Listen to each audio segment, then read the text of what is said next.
Don't ask what the world needs. Ask what makes you come alive and go do it. Because what the world needs is people who have come alive, said author Howard Thurman. Welcome to the second season of the Vulnerable Power Show. Heart-to-heart, unscripted dialogues with world leaders who are shining examples of the unfolding leadership ascension. Hear from these creative leaders and visionary entrepreneurs who have traversed deep leadership transformations and inner alchemy, actualizing their vision for a better world. We share raw insights and practical tips so you too can transform painful experiences and old energies as fuel for your leadership growth and collective good. Join us and listen in so we can all bring hope, inspire transformation, uplift the world, and show what is possible through heart-centered, vulnerable leadership.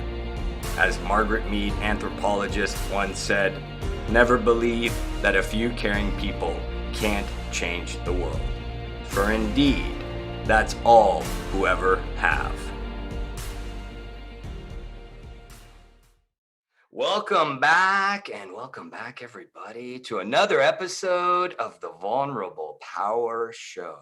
I'm Hasadegi, your host, for what is really a misnomer. It is not a show, it is an immersive experience. What do we do here at the Vulnerable Power Show? We bring on inspired leaders that are embodying and actually calling forth their soul's higher purpose to show the unfolding leadership ascension that's underway right now. So wherever you're at in your leadership journey, if you're getting started and you're like, Hans, I don't know, I'm not a leader, or you're in the middle and you're like, man, this has been so hard. When will I get to the end? Or maybe you feel like me, where you're like, wow, this is a marvelous, grueling, beautiful journey I've been on. We cover all that and then some. We're here to inspire, give hope, and encourage and empower you. So wherever you are on that journey, you too can do it, with the intention that we bring about a better world. Not that this world needs improving or changing, a more evolved, a more ascended collective world. So if that sounds good to you, join in. If you've never joined us, check out the prior episodes, dive in deeper. So as always, I love to start with how I met the guest. And in this instance, boy, is it a trip. And in many versions of that word, actually. So I met this beautiful soul sister, Kerry, that we're going to be sharing her experience, her transformative journey, and how she stepped into her light to make a better world. I met her about 10 or 15 years ago. I don't really remember. And before we hit record, I said, I really don't know how we met exactly. All I know is many years ago through the Integrative Law Movement. What is integrative law? It's woo-woo and law mixed together. It's consciousness and law mixed together. It's the left hemisphere technocrat industry mixed with a little bit, rather equal, right hemisphere emotional quotients, understanding of humanity, consciousness, mindfulness, all of that, a more holistic perspective on law. So this beautiful soul sister and I were literally in connection. I forget, maybe 2013-ish, before my sabbatical, my full-time law practice. She was doing full-time law in Florida, and I sent her a referral that I got of some entrepreneurs that wanted to do a conscious business. She then returned the favor a couple years later and referred an international client that led to some really potent corollaries and parallels to my own inner alchemical journey and sabbatical journey. So really, really mind-blowing, trippy stuff. The rest is her story, not his story, her story. So without further ado, Kerry, how are you, sister? Good, Haas. I just want to say thank you for letting me be here. When I listened to your introduction, and you always ask, how are you feeling? And as I was listening to your introduction, I'm like, I'm feeling excited and nervous, which comes up with exhilarating. So I'm very happy to be here and honored that you thought of me to be a guest on your show. I wish I thought I've lost my mind and found my senses. Fritz Perl, one of my favorite quotes. It's a founder of Gestalt therapy. I don't think anymore. There's no ego anymore because of the inner work that I've done. And we talk about that somewhat. So I didn't think. I followed inspiration and it dropped in, and you're more than welcome. You have been an amazing light. So why don't you tell us? We're going to do it a little differently here. Usually we start everybody with, what's your leadership transformational story? Since the law is how we met, and specifically integrative law, and we both had, and she's going to share a lot about this, our own experiences with the law. And we both believe passionately, if I'm not mistaken, we're going to hear from her now, that the law is also, like we all are, going through a transformation. So why don't you share with us, where you were pre-law? So we'll kind of jokingly say that pre-law Kerry, law Kerry, and then Kerry now, because I know that was your transformation through that lens. So yeah, let's dive in and take us on this journey. Yeah, pre-law Kerry. Gosh, that goes so far ago. I recently read, this isn't a direct answer, but I recently read the book Green Light by Matthew McConaughey. Okay. And he had talked about how he initially wanted to go to law school. Pause for a second. Grab your mic a little bit and readjust it, because it is a little clicking slightly. It might be better. Yeah. How about now? Is that now better? That's a little bit better. If maybe like somehow tuck it. Sorry for the audience's sake. Yeah. Unplug. Is that better? Keep going. It's going to be better without the crackling, I feel like. Keep going. Go ahead.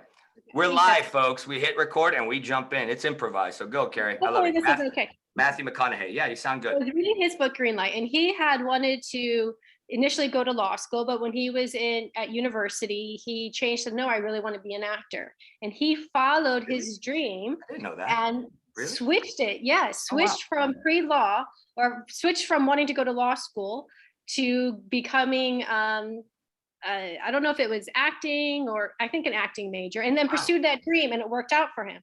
Why I brought this up is, if you would ask me my dream when I was in grade school, well, I did that because 7th and 8th grade, I wanted to go to Oxford University and become a CIA agent. But then and I don't know, I was just talking to my husband the other day. I'm like, what movies were going on? Why was I thinking that at like 13 years old, that's what I wanted to do? Yeah. I was talking to Manya about this the other day, literally about spy movies, and this is so funny. Keep going. Literally yesterday, I was talking about spy movies. So I will say, there are two sides of me that, and this does come into play, because at the same time I wanted to go to Oxford University and then become a CIA, another part of me wanted to move to California and be a surfer. Wait, there's even a movie about that in pop culture. I think it was like a surfer spy, Kevin Ashton Kutcher or some one of those. Yeah, anyways, keep going. Like, I would end all my notes like in 8th grade, when you said notes to your friend, they would be like, be one with the waves. And I lived in the Midwest, there's no waves by us. But then in high school, my dream and my passion was to be an actress. And I didn't know that. I can't sing, but I was in the school choir for 3 years, because every actress has to know how to sing, right? So it's really but there's a part of me that also had that academic side, that I loved that. And I loved the idea of using the law to help people. And so when it came time to, okay, university, what are you going to do? I feel like I didn't have the courage to go with that inner passion of being an actress, because it was too scary. So I went the safe route, because I know I could trust my academics and my intellect. I knew that. And I do remember at, I think I was like my junior year at college, I was at a doctor's office, and I overheard the doctor, and at that mind, I was already thinking of law school, but the reasons had changed over the years. And at that time, I heard the doctor talk to the medical student, and he was asking her, why do you want to be a doctor? And she's like, well, because I really want to make a positive impact in the world and help people. And the doctor said, well, you need to be a lawyer in a law school, because the laws and the policies are what affect people and what help people. So that's what drove me to law school, because I'm like, oh yeah, that's why I want to go. Can we offer one quick thing into this? Because this is beautiful, divine synchronicity. One of the quotes is that I wanted to share, and if I can share, because it's perfect timing, if that resonates. Is that okay with you? Yeah. This is by Stephen Kiva, who's a legal professor, and I've put this in some blogs I've written and in trainings I do for legal professionals. Law is one of the great healing professions. While medicine heals the body and the clergy heals the soul, the law heals societal rifts. One more time. Law is one of the greatest healing professions. If you're not already having your mind blown, when I read this, I was like, wait, what? While medicine heals the body and the clergy heals the soul, the law heals societal risks. Stephen Kiva, keep going. Beautifully fits into what you were saying. So I couldn't have planned it better myself. Keep going. Yep. That's what resonated with me. And that's what I had in my heart when I wanted to go to law school. Likewise. Yeah, me too. I became a litigator, commercial litigation. When did they corrupt you like they corrupted me? And litigator, if you don't know, can you explain real quick? So, because like I like to unpack for those that aren't lawyers, what is the difference between litigation and transactional? So break that down a little bit before you continue. Yeah. Litigation is when people are fighting against each other into the courts. You are the lawyers representing the parties in the fight. So your whole world is in a fight. Adversarial is what we call it, right? Adversarial system. Yeah. And what's the other side? What's the other side then? The transactional. Transactional is where you help, you guide a client maybe to set up the transactions in place for them. If your company, if your clients is a business, you help them set up the business, the transaction. You do the mergers and acquisitions. You do the contracts. I call that deal making. So it's like the way my verbiage is deal making here. Here is like the deal's about to fall apart or it's being cannibalized. Yeah. So anyways, back to litigation and what else, whatever else keep flowing. Yeah. So I went to that. I will say to my inner self's defense, at law school, I did like, when you talk about healing, I think there still needs to be healing with this. You know, after, I think it was in my third year, I sent a letter to Human Rights Watch and I offered to like volunteer. And I'm a pretty good writer, right? But I was at a top tier law school, but not like number 1, 2, or 3. I didn't even get a response, not even a response. And so this goes into where the journey for law for me, in addition to the law practice, where I see my energetic lesson really facing my not good enough issues. My law practice helped me and to face those and learn and work through that, because they constantly came up. We'll talk. Okay, so we're gonna get into that, right? Because that's why I said, Kerry, let's flip this around before we hit record. So couldn't have planned this better myself. Like I keep saying, like I'm always marveling, because when you intend, power of intention, it flows from there. It's easeful. I always say that the law is a toxic system. It's broken. This isn't me saying, this isn't me creating doctrine for you all saying, I'm going to write a book about how this. Literally, I started practice like Kerry, and we're going to dive into this because I wanted to offer this into the space. And I met a beautiful, beautiful sister in San Diego when I was full-time. I was in Southern California, and she literally had been practicing literally 1982. I was born. She had her license then. And her name, forget her name right now. And she literally wrote a book called The System is Broken, and it was called Perverse Justice. There are many people like I call wayshowers. Let's drop some names real quick that are mutual colleagues. Soul Sister J. Kim Wright, who's been written by the American Bar Association. Linda Alvarez, another dear sister, who's a corporate Silicon Valley lawyer, had a transformation like you're going to talk about, and wrote the book on conscious agreements, which is that transactional, how you can take the law and really heal and transform. Again, stuff we're diving into today. Many others. I think those are really the godmothers that I like. Who else do you want to direct? I would reference Stu Webb. I think he's like, you're the godmother. Oh, Stu. Yeah. Webb. I don't know him that well.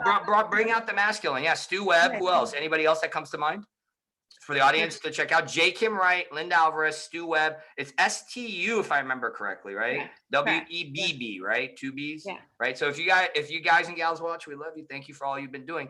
So let's get into this. Play it safe. Not good enough issues. How did, from your perspective, so the audience also learned your transformational journey, and then we can expose, so to speak, what we envision for the law to become, what we really strive for the law to become, divine justice.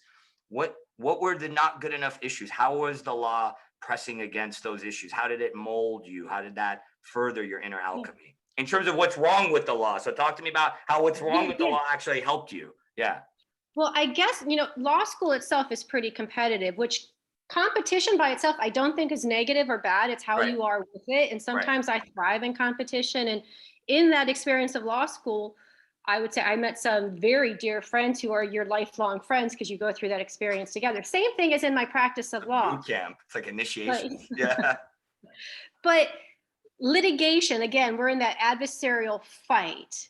And in that system, your job as a lawyer is to outsmart, outwit, and show that the other side, all the faults of the other side, the weaknesses of the other side, right? Keep going. And their job is to show every weakness about you and your, I mean, it's about your client, but it's your arguments, your presentation. So it's everyone looking for the holes and the weaknesses in each other. Negative. Yeah. Yeah. And no one's happy. I mean, when you think of it, Were you your happy? client's Were you not happy? happy. Were you happy? Yeah. I don't, and I pause because in all honesty, like I will go into it how I left the practice of law, but I want to be honest. There were times where I was happy, but not in like a satisfied, purposeful way. It's not fulfilling all the way. Yeah, that's how I No, felt. not for me, it Yeah, wasn't. that's how I felt. That's why I asked. I was curious because it felt like Yeah, similar I vibe. don't think I never felt right, but some of the action items, the excitement of it, and I do like, it'd be, this is going off. So like I said, right, the other side, their job is to pick weaknesses of each other. A lot of litigation is done in the written argument first. You write your opinions and stuff, and you go back and forth. The other side does something, and then you have a chance to respond, or you write something, and the other side responds to you. And in writing, they go through every weakness, every counter argument. And I remember when I would get the other side's brief in response to mine, I would have to be like, I'd pick it up like at my secretary or my secretary's station, go to my office, shut my door, and I'd have to be like, okay, what did they bring? What did they do this time? In the first read through, I would get so angry and I'd be like, oh, they misrepresented that or they did that, and just very upset. And I will say it's also a little scary because then you're thinking, what mistakes did I make? Did I overlook something? Did I miss an argument? So it's when you pick up their brief for the first time, you're looking at it, and it was filled with like nervousness. But the second time or the third time that you read it, this is where, when I would think of that counter argument against theirs, or I would see what they missed, or I would find the hole in theirs to help get us to our winning argument, I found that exciting. That action item I found exciting. Can I speak to that for a moment? Yeah. So this is what I'm hearing, because a lot of the work I do is more in that transformative, really deep space where we're talking super consciousness, which is not only transpersonal psychology, it's more energetic as well. So what I'm hearing from you, and because I've always felt this way, and you're putting really beautiful words to it, is it's an egoic system. Because what the ego likes to do, and the ego is oftentimes bad mouth, it's a necessary thing. Because what you're highlighting is, another way to put it is the benefits of the shadow side of our consciousness, which is there is a utility if we own it and we are congruent with it, to say that this ego likes to then be able to look at things, which discernment, definition, those are all thinking mind, egoic things. Yeah. What I'm seeing is it may have been carried away, right? Much like we can have too much heart and be too emotional, we can also have too much mind. It seems like the laws and balance is that, from what you're saying, from what I'm hearing, because it's what you're saying is it furthers disputes, right? It's just dissing itself. It's furthering distress, both in the clients and the practitioners, and it's furthering dis-ease, which we could talk about if it comes up, because I personally have a theory that I'm going to further, which is that it actually does kill, the environment does bring about dis-ease, not only the clients, the practitioners, the mediators, and the judges. I think that we're going to start to uncover that the effect it has vis-a-vis Bruce Lipton, biology of belief, those kind of theories that are now scientifically been proven, that the health, emotions, mind impact. So what you're talking about, you're speaking my lingo. So what you like that, and that's why I think, this is where we badmouth it, right? You're saying there's a utility for that side. So keep going. Yeah, keep going. What's up? There's a utility and there's an adrenaline rush for me. Like the same thing, I think we were talking offline a little bit. I'm the type of person that where if I'm about to go on stage to give a talk, even before this show, I'm nervous, but that nervousness excites me. And I like to be able to like say to myself, oh, how am I going to get through this? Right. That is exciting. And you have that in litigation. When you go into that courtroom, and I think there's part of it too, you talk about mindfulness. There are very few times, especially at that time in my life, where I was where I was mindful, where I was 100% in the moment. Really? When I was in the courtroom, Wow. and if I was doing Bikram yoga, just because the hot yoga really helped me get into that mindfulness. But really, it was because when you're in the courtroom and the judge is asking you something or the other side's presenting an argument, you don't have time to think about what you're going to do for dinner or who's upset with you or whatever. It's 100% in that moment. Right. And I think that feeling helped keep me in it longer because I didn't know how to be mindful in other ways. So let's keep unpacking this. So it's interesting, right? Because what I'm hearing, and see how this lands and resonates, see how this feels for you. What I'm hearing is what we call in the flow sciences, right? There's a lot of research now on what they call flow or heart math. The Heart Math Institute does really good research on this, and I love them and a very big ally of them. It sounds like you were in flow state, which is really the mind and heart. The biorhythm is in unison, and you're basically out of your way and everything's automatic. And that's what elite athletes feel. Is that accurate? Is that kind of akin to what you think you felt? I think so. I don't know if I would step into that I was at the elite level, Well, but no, I'm saying it's equivalent. Yes, I'm saying it's the equivalent of what elite athletes would feel. It doesn't mean you're, oh, that, yeah. That's oftentimes what flow research they show it is that elite athlete is in the zone. Like Michael Jordan, when he was in his prime, you're in your prime element. Let's say it that way. Yeah. That's interesting. Now, what the other side of that is what you're bringing out is it's almost like I talk about this with clients I work with that have gone through a treatment for recovery for drugs and alcohol. We're really mindful of addiction. What we're not mindful of is the addiction to thinking and the addiction to the ego. Because what I sense you're now talking about is where a lot of our colleagues that are imbalanced, God bless them, they're still on their wellness journey or healing journey or holistic journey of their practice, is that they're then too much like, I need that adrenaline, give it to me. And you almost become addicted. Could you say that? I mean, is that fair? Not you. I'm not saying you. Yeah. I'm saying that's maybe what happens.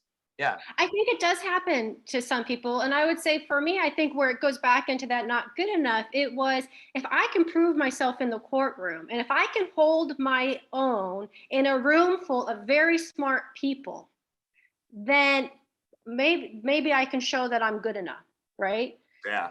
But there are, there are experiences in that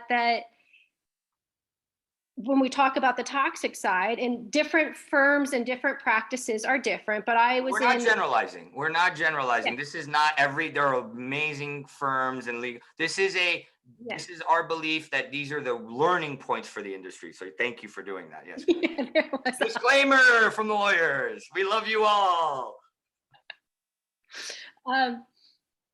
It could be harsh, one firm I was at, if an attorney made a mistake, the partner would send a firm-wide email to everyone. Humiliation ritual. Yeah, going over the mistake. And I remember at first, when I first joined this firm, I was like, oh goodness, that's not me. How could that attorney make a mistake? But then after a while, you get not desensitized, but you're like, oh, it's just a matter of time. There's going to be some time where it's me. Let's call it that with all due respect, because you said desensitized, but it is that. We've been dancing around this for too long, that the legal system makes you desensitized. I wrote a blog about this when I was deposed as a third-party witness 2 years ago, and I had been out of the law, which you're going to keep talking about, I sense, from your perspective. And I was like, I was in this because I'd been, you're out of it for a few years. You're like a junkie who's cleared the toxic adrenaline and the egoic thinking and what's interesting is, let me pause because before you continue on this is another thing that you're bringing up is brilliant in how you're presenting it, is I was not good enough. I also had inner child not good enough issues. And there is theories out there, and many people badmouth our industry, right? Because they go, all lawyers are psychopaths, or they're this, or they're that, or I actually had one girlfriend's dad say, if he's a lawyer, there's something wrong with him. Wow. Because only sick people become lawyers because of this. What you said, this whole, I wanted to prove myself. And then I think what happens on an energetic level is you have the conflict and then you have the egoic of the lawyer. So then you have another conflict up here. So then this conflict is overridden by the lawyer's pissing match of their not good enough issues, which I was doing. And I apologize for any opposing counsel that I did this to that ever sees this, because that was not me. I was in dis-ease and I was sick, and I would so berate them. I would put them down because I felt less than, because I could not. Little Haas was freaking out and he didn't want to own his shit before his sabbatical from full-time practice, and he was spewing shit out and doing a disservice. And that's what I own. So back. And but that's also the norm. That's like, and Well, now I'm normalizing it because that's the Nuremberg defense. They're all doing it. They're all doing it. I was doing it too. I'm about to share a story. People think I'm very kind and nice, and sometimes I am, but there have been times when he's gangster too. You're about to hear it. Go. There was once I was on the phone with opposing counsel, and I don't even know what it was, but I was like raising my voice, and he hung up on me because I was like shouting, and the attorney in the office next to me, he's like, what the heck, you know? And so when the opposing counsel hung up on me, I remember thinking, I sat down, and luckily I had the wherewithal. I'm like, okay, now what's going to serve the client? I can't let this go. I need to resolve this phone call. I need to resolve this, right? So I had to call opposing counsel back, and I had to make fun. I made fun of myself. I'm like, yeah, I was a pretty big jerk then. If I can promise not to do that again, can we continue the conversation? And luckily he did. Wow. But I've had opposing counsel, raise their voice at me. So now that I've left the practice and I went on to other things, at one point, 2016, I was teaching in China. And I remember at the school that I was with, the other teachers, they weren't happy with how the administration was talking to the teachers. And I remember thinking, are you guys wimps? There's nothing wrong. This is baby talk. You don't know what hard talk is, what criticism is. This is nothing. So this is beautiful. Keep going. Yeah. Yeah. So I think that just got down into, in the culture of it, yes, there's kind of a pride of being tough. It's a shadow side of the industry, correct? Yeah. We have to be warriors. We have to be gladiators. And if I'm not effing you up, I suck as a lawyer. Yeah.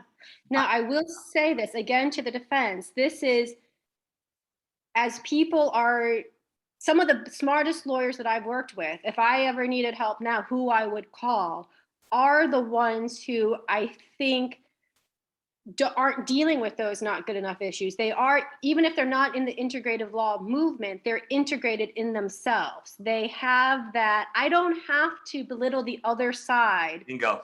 to show my strengths. And I was lucky enough to work with some partners who modeled that for me. And it helped me to see, oh, wait, that is a better way to practice. Yeah, I love that, because I was going to say you're much more graceful than I was, because if that's all the worst you did, I've forgiven myself many times for different things. Literally, I was as hurt and toxic and projecting as I literally said, oh, you look to one opposing counsel, you look really cute holding your dog on the website or something like I literally did personal attack, ad hominem attacks, and I didn't see it, and I was like blinded, right? Because I thought that was the status quo. In fact, in that deposition I'm alluding to, my buddy AJ, God bless him, had to remind me, Hans, this is par for the course. Don't you remember? Now we're talking the other side now, which he calls the cauldron. He reminded me it's in alchemy. And it's funny that this hardcore capitalistic lawyer, as he calls himself, a capitalistic lawyer, said to me, AJ, God bless AJ Gupta, if you're listening, love you, bro. One of these people you're talking about, he's very integrated and he doesn't get into pissing matches because he's got his ego sublimated, right? He said to me, this is the cauldron of fire. Remember, it's gonna build you. This is how coal becomes diamond. So I think you're hitting another benefit to our culture without maybe seeing the multidimensional facets to it that actually can help heal. Wait a second. And that's why I said, let's do it this way. Now we're seeing how, live, because the law can actually not only be used for healing, it can heal us, is what we're seeing.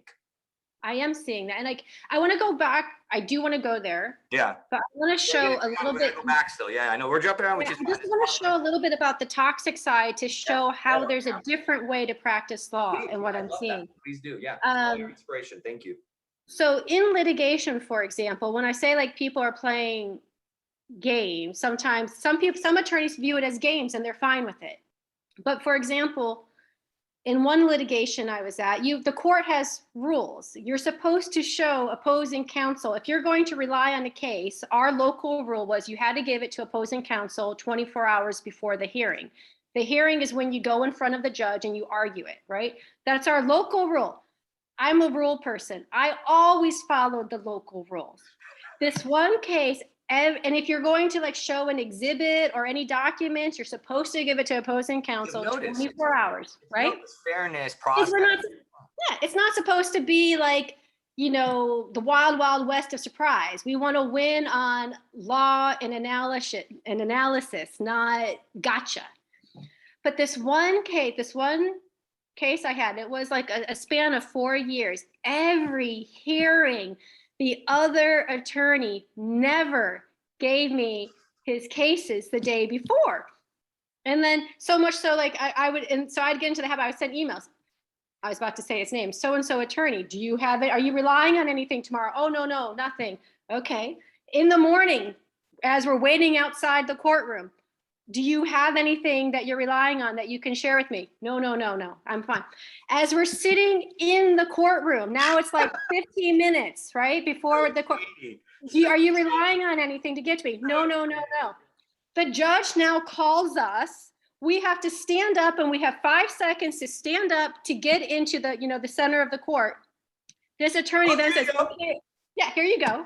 So shady. Like little games like that is and that's what. Part of the course. And they pride that, and then the ego and the shadow come together, if you know inner work, and then they go, yeah, I'm a good lawyer. That's I think I'm a good attorney for that. I'm I will say helping society doing this. Yeah. Well, that's more so in state court than federal court. There's different courts in different every ways. jurisdiction is different, right? I mean, the people listening out of the country may have different. It's all systems of justice have these types of issues because they're modeled after one system, basically the Western system, the way I understand it. Turn on my AC. Let me know if it's too. No, it's perfect. No, you're good. Keep flowing. So another thing where it's toxic is for the clients and for the attorneys. Like, how many times, Haas, have you looked at a dispute and after you at the very beginning, right? We have, as our jobs as lawyers, we're supposed to do a diligent assessment of the case, pull in the facts, interview our clients, research the law, see where it is. And after you get everything, maybe within a month or two of the case, you're like, oh, you know, here are the strengths, here are the weaknesses. It probably should settle, and it should settle for in this range. You tell that to your clients, and they're angry. No, I either want more or I can't pay them that. The other side's ridiculous.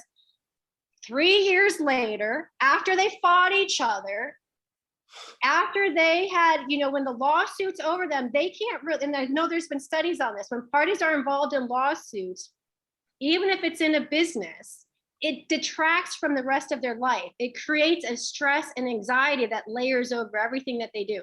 So they have 3 years of this fighting back and forth. And then where does it end up?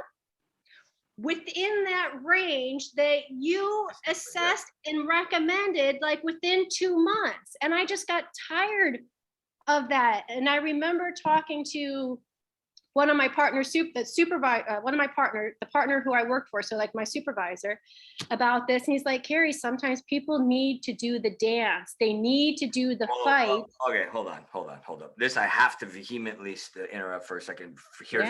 This is the conditioning that nobody's ever questioned, because you're speaking to a very pointed thing for me. My brother's legal case I was his first conciliary. That was my first client. And I'm reminded of my first opposing counsel that I did this exact thing. I want to give a shout out to Larry Campitello down in San Diego, who says this very famously to people: don't get caught with your legal briefs down. Now, Larry, I would say, is another example of this integrated lawyer, whether he calls himself he doesn't call himself an integrative lawyer. He's a business commercial lawyer, litigator. And I think Larry is a very individuated guy, because he was my first opposing counsel. We did a pissing match on each other, and then we quickly resolved it and then became friends where we've worked together as co-counsel. And I think what you're highlighting is the game, the conditioning, and that you think you're good and the ego attaches to it is, I gotta catch you with your legal briefs down, to kind of put a spin on Larry's terms, right? It's like, that's how I win. Now, my brother is actually, that's why I want to do this theory and work with doctors to test it on a bioassay level, on the cellular level, because that's what you're alluding to. Because what they're saying is they got to do the dance. I've heard in a more malicious way, we need to ripen them through our billings. And it's like, oh, we need to like, they're not, my client is too entrenched. Your client's too entrenched. Oh, wait until a few of my bills. Or corporate pro-am lawyers. Again, not all lawyers are like this. This is the shadow side that we're intending to bring light to the shadow of it and bring about holistic perspective. Literally said, my job, this is a top law firm, my job, USC, order of the coif, top lawyer. My job is to take money from my client's pocket into my pocket. Ooh. Wow. Look at how we both reacted to that. We're like, ooh. No, I did that for dramatic effect. That's my sagacious nature. I like to do that to really get into the theatrical character. I just did that because I'm like, ooh, which is why this is why my reaction to that is why I wasn't successful in the business of law. Now talk to me about that. Very different from the practice of law. Talk to me about that. Yeah, it is different. The practice, what you learn in law school, and then this cutthroat, not all cutthroat, the top lawyers are usually tend to be, not all of them. Again, there's a balance between the holistic guys and gals that whether they practice that way or not, they've done their inner work, right? We're dancing around inner work so you don't have your shit spraying all over the place and doing something of a disservice when you think you're not and you're in service. Yeah. So please tell me about practice and then why you weren't successful, because I was similar. I wasn't because I wanted to be nice and honest, and it did get in the way of me making a shit ton of money. Every review at this firm that I was with went like this, or something to this extent. Kerry, you do good work. Your legal skills are great. The clients love you. The clients come back to you for more work. We see you generating the same amount of work as other lawyers. Why are your billable hours so low? What are billable hours for people that don't know? Explain, unpack more as you flow. Oh, okay. Yeah. So lawyers, the value, their product is their legal skills, their legal analysis, and their mind, their legal thinking. That's their product, and that is measured in the time that they spend. So there are different ways to now pay lawyers, but the standard or traditional way is billable hour. I keep track of the time that I worked on your case and charge you an hour for that, right? And as lawyers and law firms, I was talking to someone this the other day, they didn't realize this, that law firms will have set amounts that lawyers are supposed to bill each year, set number of hours. Right. And if you don't make those, like your salary is based on the number of hours that you bill and maybe the number of new clients that you bring in. But the bottom line is, it's how much money did you bring for our firm? And I do want to make sense, the only way that a firm makes money, generates revenue, is through the legal services of the lawyer, which is 22. Yeah, we got to figure out a better way. That's the whole point. We're working through a better way. Keep going. Yeah. And they should. I have no problem with lawyers should make money. I have no problem with that. But my billable hours were always a lot lower, and I never was able to find the balance. So then I found myself working harder, maybe not harder, working longer. Burnout. Which to get to the same level of billable hours as my peers, or not even less, because I couldn't quite figure out that balance of whether it's how I recorded my time, because there can be some creativity in how you record your time, how to capture every moment that you do. It's everything. It's everything. Yeah. It's like point one, I farted and thought about the client. Point two, I read an email. Point four, I responded to a text. I mean, it's literally blow by blow. You gotta keep track, and then what the other side is, right? The client's like, I can't talk to my lawyer. So then the only job of my service is to get information for you to do my job. And then it creates this weird culture that's not only not sustainable, as you're alluding to. Then it creates a disservice because then my client's afraid to lean in, which is why I went to flat fee model right away. Like I went flat fee. Which is why in the law firm, why I was always at low billable hours, because I never wanted my clients to feel that way. So I just wouldn't charge it. Well, and see, then you go like, and we can go on and on about this. This is like the disowned shadow. And so then we feel bad because we don't want to really own all of our power. Yeah. We'll leave that aside for now. So yeah, you were flowing. So what else? Keep going. Yeah.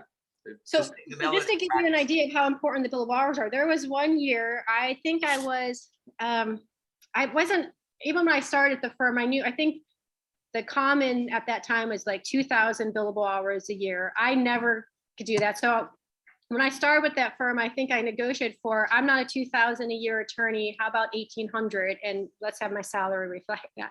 When it came to review time, I didn't make the 1,800. I think I was at 1,600. That's not bad. So close, but not where I was supposed to be. And when I was in the room with the partners, they were looking at this and very unhappy.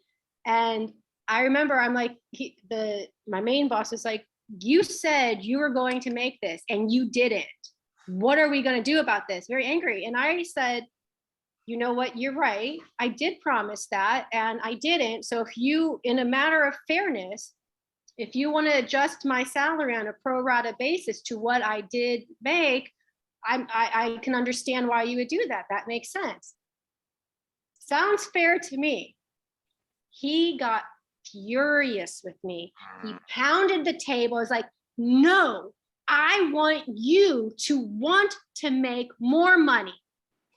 And it was Like just one of us, join the dark side, Kerry. Why can't you understand that? And that is just like an example of how one little way, how I always felt like a little fish out of water in the practice. It's not sustainable. And I know there's a lot of, tribe and our connections, mutual connections, probably some of them overlap, that there's now wellness, mindfulness in law. I had Yogi Banker on in this season earlier, who's more finance and mindfulness and wellness.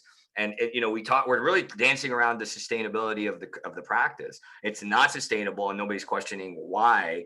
And we're starting to have some questioning, some mental health conversations. That still is only scratching the surface, is what I sense. And what's happening is at a higher level, we've sucked the soul out of law. It's a very soulless industry. And we're wondering why it leads to dis-ease. Because you talked about clients and stress. The irony, the paradox that I had written for myself at a soul curriculum level, was my brother was my first legal client out of in practice. And I got to see my own siblings' deterioration in the law system. I got to see his biophysical health deteriorate on top of his illness. I got to see how his own lawyers were then conflicted out because of business shifts, like poached his lawyer so that he would be conflicted with the hospital. So then his lawyer, who was a Kerry and helping him a lot, and wasn't billing him as much, because they wanted to take that unfair advantage away, because they wanted it to be an unfair advantage in their favor, not he's got also. So it's a David and Goliath thing now, because you're seeing this huge gap in services where only big conglomerates can actually go through litigation. Because if it gets into a pissing match, you're screwed if you're David, because Goliath will outbill you, right? Out discover you. They'll paper chase you. If you've never seen the movie Paper Chase about Harvard Law School, they'll bury you in paper. It's all about paperwork, not actually resolving conflict. Now, let me ask you a question before we continue on how this has shaped you and where you're at now, and go deeper into what you're up to now and spotlighting you now. Would you agree with this notion of, like, it's almost like, does the system, do you sense that lawyers, if they knew this, they would be interested in the other way? Like, what's your take on a more existential level as a practitioner? If you talk to let me put it this way. If you talk to old Kerry, now you're an outlier like me. You had this like 1 foot in, 1 foot out. I didn't know this about you. My mom always said I should be a entertainer, so I didn't want to formally be an actor. And then this notion of wanting to be a healer, or heal through law, so very much parallel and synchronistic. I'm curious what you would have said to your future self, like, nah, I don't believe you. Because I was very dense. I probably wouldn't have listened to me now saying what you're doing now isn't the right way. How would you have dealt with that existentially? If someone had said that when I was in the practice, if someone had come back to me and said that, yeah, actually, I think I would have said, I know, but what else can I do? What and I can you think do? that's part of what caused my angst and pain in there. All throughout my whole practice, I can go from my first year of law school. I remember sitting in contracts class and reading through the cases in our textbook, thinking, it just doesn't seem like this is a very good way to resolve disputes. How is this efficient? I would look at my friends and be like, the parties were fighting over this. Why couldn't they just, use common sense, or be human to one another? But I still went into the practice. So I think back then, if someone had said that to me, I would be like, I know, but I don't know what else. And that's what I think caused me pain for me. I do want, like, I have to be like in defense of lawyers because I'll be criticizing because we're part of it. But it's like, when I can critique my mom, but don't you dare criticize my mom. That's kind of how I feel like in defense of other lawyers right now, because there is a side of it that is a very noble profession. Your lawyer takes on your stress for you. I took on that stress for my clients as much as I could. And every lawyer that I know does. And you have a problem, they're there trying to, even if they're in the firms that are billing the hours and they want to make money, they're still there trying to solve your problems. And I had the privilege of working with lawyers who taught me to learn and face the not good enough issues. That I'm saying in a nice way, more of the stressful lawyers. But I also had the privilege of working with some very grounded, wise individuals who were, without really being integrative or holistic lawyers or calling them that, they were sources of light in my legal experience and practice. Were any of them ADR? Were there any ADR professionals or any of them ADR, alternative dispute resolution practitioners? And we'll explain what that is in a moment. I think a lot of us, not per se, no, because my practice was always in litigation. I worked with litigation firms, but within that, several of us were trained in mediation as well. We had to go to mediation. We represented clients in mediation. Some of us were trained in mediation. So Florida they were requires familiar. that. Florida requires that, if I remember correctly, right? Florida kind of requires that, right? So California does it. So let's unpack this for the audience. Because what is mediation? Some of you may have heard of it. What is this word ADR, Haas said? So I had law and dispute resolution. So I have a master's in dispute resolution. So ADR technically is for the audience's sake, is alternative dispute resolution. It's the spectrum of solving disputes, which Kerry is very astutely alluding to. There's got to be a better way. Well, there is, and it's existed in society. We've simply only focused on one aspect or one spectrum, which is litigation. It started with negotiation. Mediation is a facilitated negotiation in technical terms. Then you cross this imaginary line. Then you get into what's called adjudication and you get deeper into the spectrum, which is on this end, it's self resolved. This is third party resolved, is this end of the spectrum. You cross the line, everybody, and then you get into adjudication. That's when you get into arbitration, which is private court, or public court litigation, which is what Kerry and I did. I did both transactional litigation. It's this line that I sense, Kerry, that we're all healing, because it's personal responsibility. I feel like the clients also have a responsibility to own their part. And what we've also habituated to is, I'm going to give my lawyer this, drop it in their lap. They're going to take all this shit, all the stress, and they're going to solve it for me. And I don't have to worry about it because I paid them a ton of money. Yeah. I think that line needs to shift, and we need to have personal responsibility for our conflicts to begin with. That's a personal belief myself. And I think people are moving through there. And as we go through the history of ADR, alternative dispute resolution, you see more of it, because at first, and I don't know if this is the right order, but I think I know some of the history because I know some of them as peers or soul brothers and so keep going and I'll flush it out. Keep going. Okay, so arbitration became pretty standard, as the arbitration is when you go to the private court where you get adjudicated by a private party. That kind of came first, and that became norm. And you have a lot of anyone look at your terms of use for any of like your major service that you apply, you'll probably see someone in there that you agree to arbitration instead of filing a lawsuit. So that's become standard. Then we've gone into mediation, where the parties are guided by the mediator, but they're the ones that are really part of the dispute. But now when we're talking about integrative law, and I think that's going a little bit forward, because if you go into traditional mediation, like when I was a mediator, I did mediation training, and then when I conducted mediations, it was still always discussing the facts, analyzing the law to the facts, letting the party knows what was the worst alternative to a negotiated settlement, what was the best. It was all very logical based.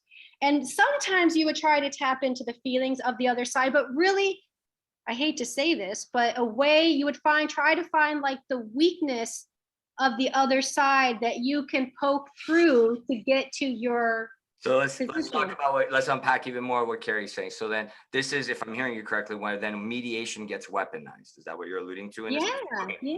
So the basis of mediation, again, theoretically speaking, everybody, for the audience, I know Kerry and I know this, is if you're new to this stuff, you're like, whoa, what does all this mean? Because I'm not a lawyer. I've never been in a legal conflict. Many of you may not be lawyers and have had experience with law. It's this, now you have contracts, or you can write a contract and a deal, and you can put in, hey, we'll go to mediation before we go anywhere else. It's kind of standard in how I do work with clients and do conscious agreements, which we talked about again with Linda Alvarez, great book, Discovering Agreements. I invite you all, if you're business leaders and you want to have a new way of doing it, the way is out there, we're flushing it out more and more. It's this funny thing, right? And Kerry's talking about it, is that pre-requirement becomes like this pro forma technical thing that nobody takes seriously. And what's the definition of mediation?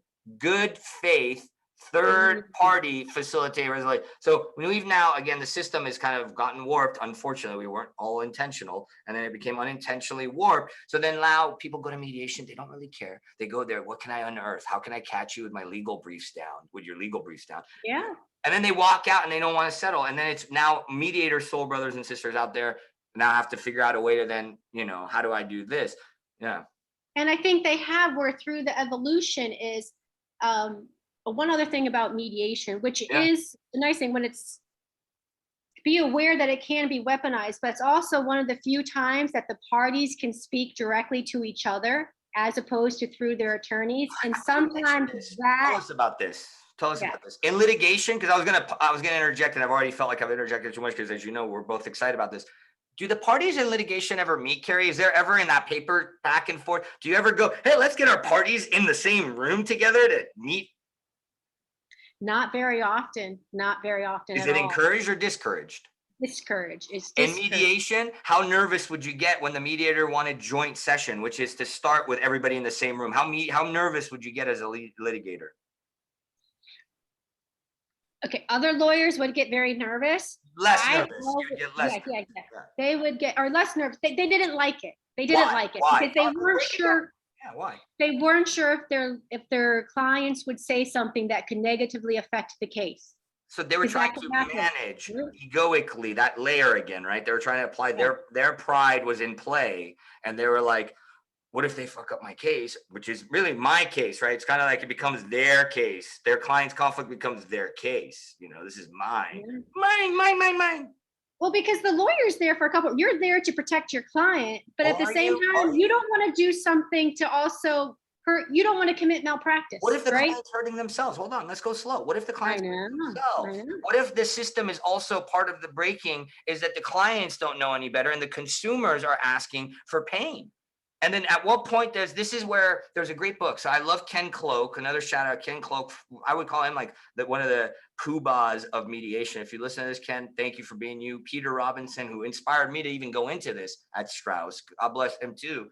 It's this funny game because it's just like, at what point do we go, okay, client, and the book that I read at Strauss that I wanted to mention is, I think it's Counselor at Law, if I'm not mistaken. It's a book by Levine, Peter Levine, if I'm not saying the name wrong. And it's a book that we had to read, which said you can be the Godfather lawyer, which you get hired and you go, tell me, oh, great one, what I should do. So the client has less power than the lawyer. Or Levine said, if I'm saying the name right, it's called Counselor at Law. I don't remember the author exactly, so don't quote me. Or hired gun, Pitbull, go get him, boy, go get him. And he suggests we're peers. And that's what I started to do six years ago before my practice. I went on sabbatical because I go, wait, no, you're messing up, client. I'm not. This is also some shit you need to own. And that's where I think I got a reputation where even Denton's International, God bless them, sent me a referral when I was on my sabbatical, because I became known for qualitative law. I didn't, integrative law, qualitative, holistic. I became known for business prenups and business divorces, the shit anybody else didn't want to touch because it was high maintenance, right? These are key words you used to talk about client, not you in our industry, right? They're high maintenance when we don't want to own that we may be seeing something wrong, or they're emotionally charged. Yeah, we dismiss, don't we? Yeah. Not us. I'm saying as an industry, we're dismissive of what could help us heal not only our clients, ourselves, and the industry, make it more expansive. And I think that's where you're saying, like, the law trains us to disconnect from the emotions but every dispute is emotionally charged. It's in there. I mean, anyone listening to this, think of the last time you were in a dispute with someone. Yes. How were you feeling? Pretty Yeah. charged up, right? So, but I think that's where, when we're saying we're going through the evolution, I think that's where collaborative law, integrative law is going back into, let's make us part of a team Yes. together. Yes. Let's take ownership. And collaborative law includes, look, if we need to bring in a therapist or a coach to help deal with the emotional issues, fine. There's no shame in that. Let's do that. Integrative law means if we need to find an approach to heal the non-legal stuff, or to bring in the, incorporate this so that we can work through the legal issues, let's do that. And let's do it as a team, as opposed to the power structure that was in place. Woo! Hot fire, real quick. U.S. Supreme Court Justice Warren Burger, coming off the hot fire that Sister Kerry Raleigh was spitting right there, to use some colloquialization. U.S. Supreme Court Justice Warren Burger once commented, the entire legal profession, lawyers, judges, law teachers, has become so mesmerized with the stimulation of the courtroom contest that we tend to forget that we ought to be healers of conflicts. Should lawyers not be healers? Healers, not warriors. Healers, not procurers. Healers, not hired guns. This is from former U.S. Supreme Court Justice Warren Burger. So if you're a judge listening to this and going, how dare you, random guy I've never seen? Well, if you have dissonance and you're listening to this and you're in our profession, well, this is from a Supreme Court justice saying this. There's a good quote from Abraham Lincoln about— Ooh, I love Lincoln. Discourage litigation. I have that up. Yeah, you have that quote? We Read got that. it at Pepperdine as a graduation gift, and I have that in my office. Please share it, please. I don't know it offhand, but I do know towards the end, where I owned my own practice and we were dispute, I included that in my letters to opposing counsel. I love you. I know I loved you. The more I get to know you even deeper over the last few years, I go, wow, I mean, the beauty that you're bringing out, the grace that you're bringing out is remarkable. So Lincoln said best, and he was a litigator, obviously a U.S. president. He says, and I quote, discourage litigation. As lawyers, we have a responsibility to discourage litigation whenever possible. And then he goes on to say, for there will be business. Oh no, encourage neighbors to make peace, something to that effect. For there will, and he ends, for there will be business enough. Because it's a egoic drive that the industry is still healing from. So with all this being said, is there anything else? Because I'd like to continue down the rabbit hole of finishing with law and then how it healed you and then your journey further. So keep going with anything else about law now, and then we'll keep going.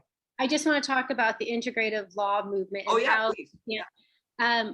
So this is a movement of lawyers from around the world who are all committed to integrating all the aspects of ourselves and themselves in their practice, and being authentic, generous, and courageous. And in that, they're doing this because they're being authentic to themselves. It shows up in different ways with different lawyers. But one thing with J. Kim Wright, she has started this Integrative Lawyers of the World podcast series and had asked me to interview the different lawyers for the first series. And it has been, I love these interviews with conversations with these individual lawyers. And one of the things that resonated with me the most is going back to the quote that you just said about lawyers as being healers. Because I think so much of the time we talk about the practice, we talk about the toxicity of it. Lawyers are in it. How many times do you as a lawyer has had a family member or a friend talk about a joke, putting a lawyer down, saying all lawyers are cheats, all lawyers are whatever, and we're just put down. And I think that has created, and maybe it's just me internalizing it more, but that creates a bad stigma in ourselves. Oh yeah. In reality, being a lawyer is a noble profession. Bingo. You are dealing with human relationships and humanity. And I think if we step into that nobleness again, whether you're a business lawyer, whether you're a criminal lawyer, whether you're a family law lawyer, you are dealing with human relations and connection. And what can be more noble than that?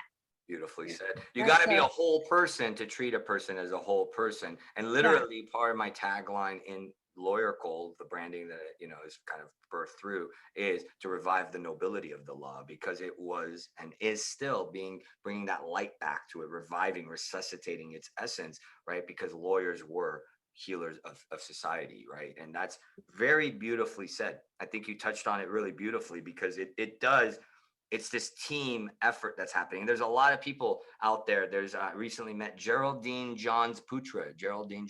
Shout out to her. She's in Australia doing New Earth Lawyers podcast. I mean, that was like, when I heard that, I was like, all right, please, can we have more awareness, consciousness, or what people jokingly call woo-woo? Virginia Warren, shout out to Virginia. She's doing Lawyers of Love. Amanda Lamont in South Africa. She's doing something spiritually awakened lawyers. Sorry, Amanda, if I didn't say the name right. And then some of the brothers out there, John Montgomery out in Silicon Valley. He's the B Corp conscious corporation. So when you say team, I see, team as in with the client, and then our community team, our tribe team of other like resonant souls, and I will say, to your point, it affected my dating life amongst other aspects of my life, because I can only tell you the number of times that women said, "You're a lawyer."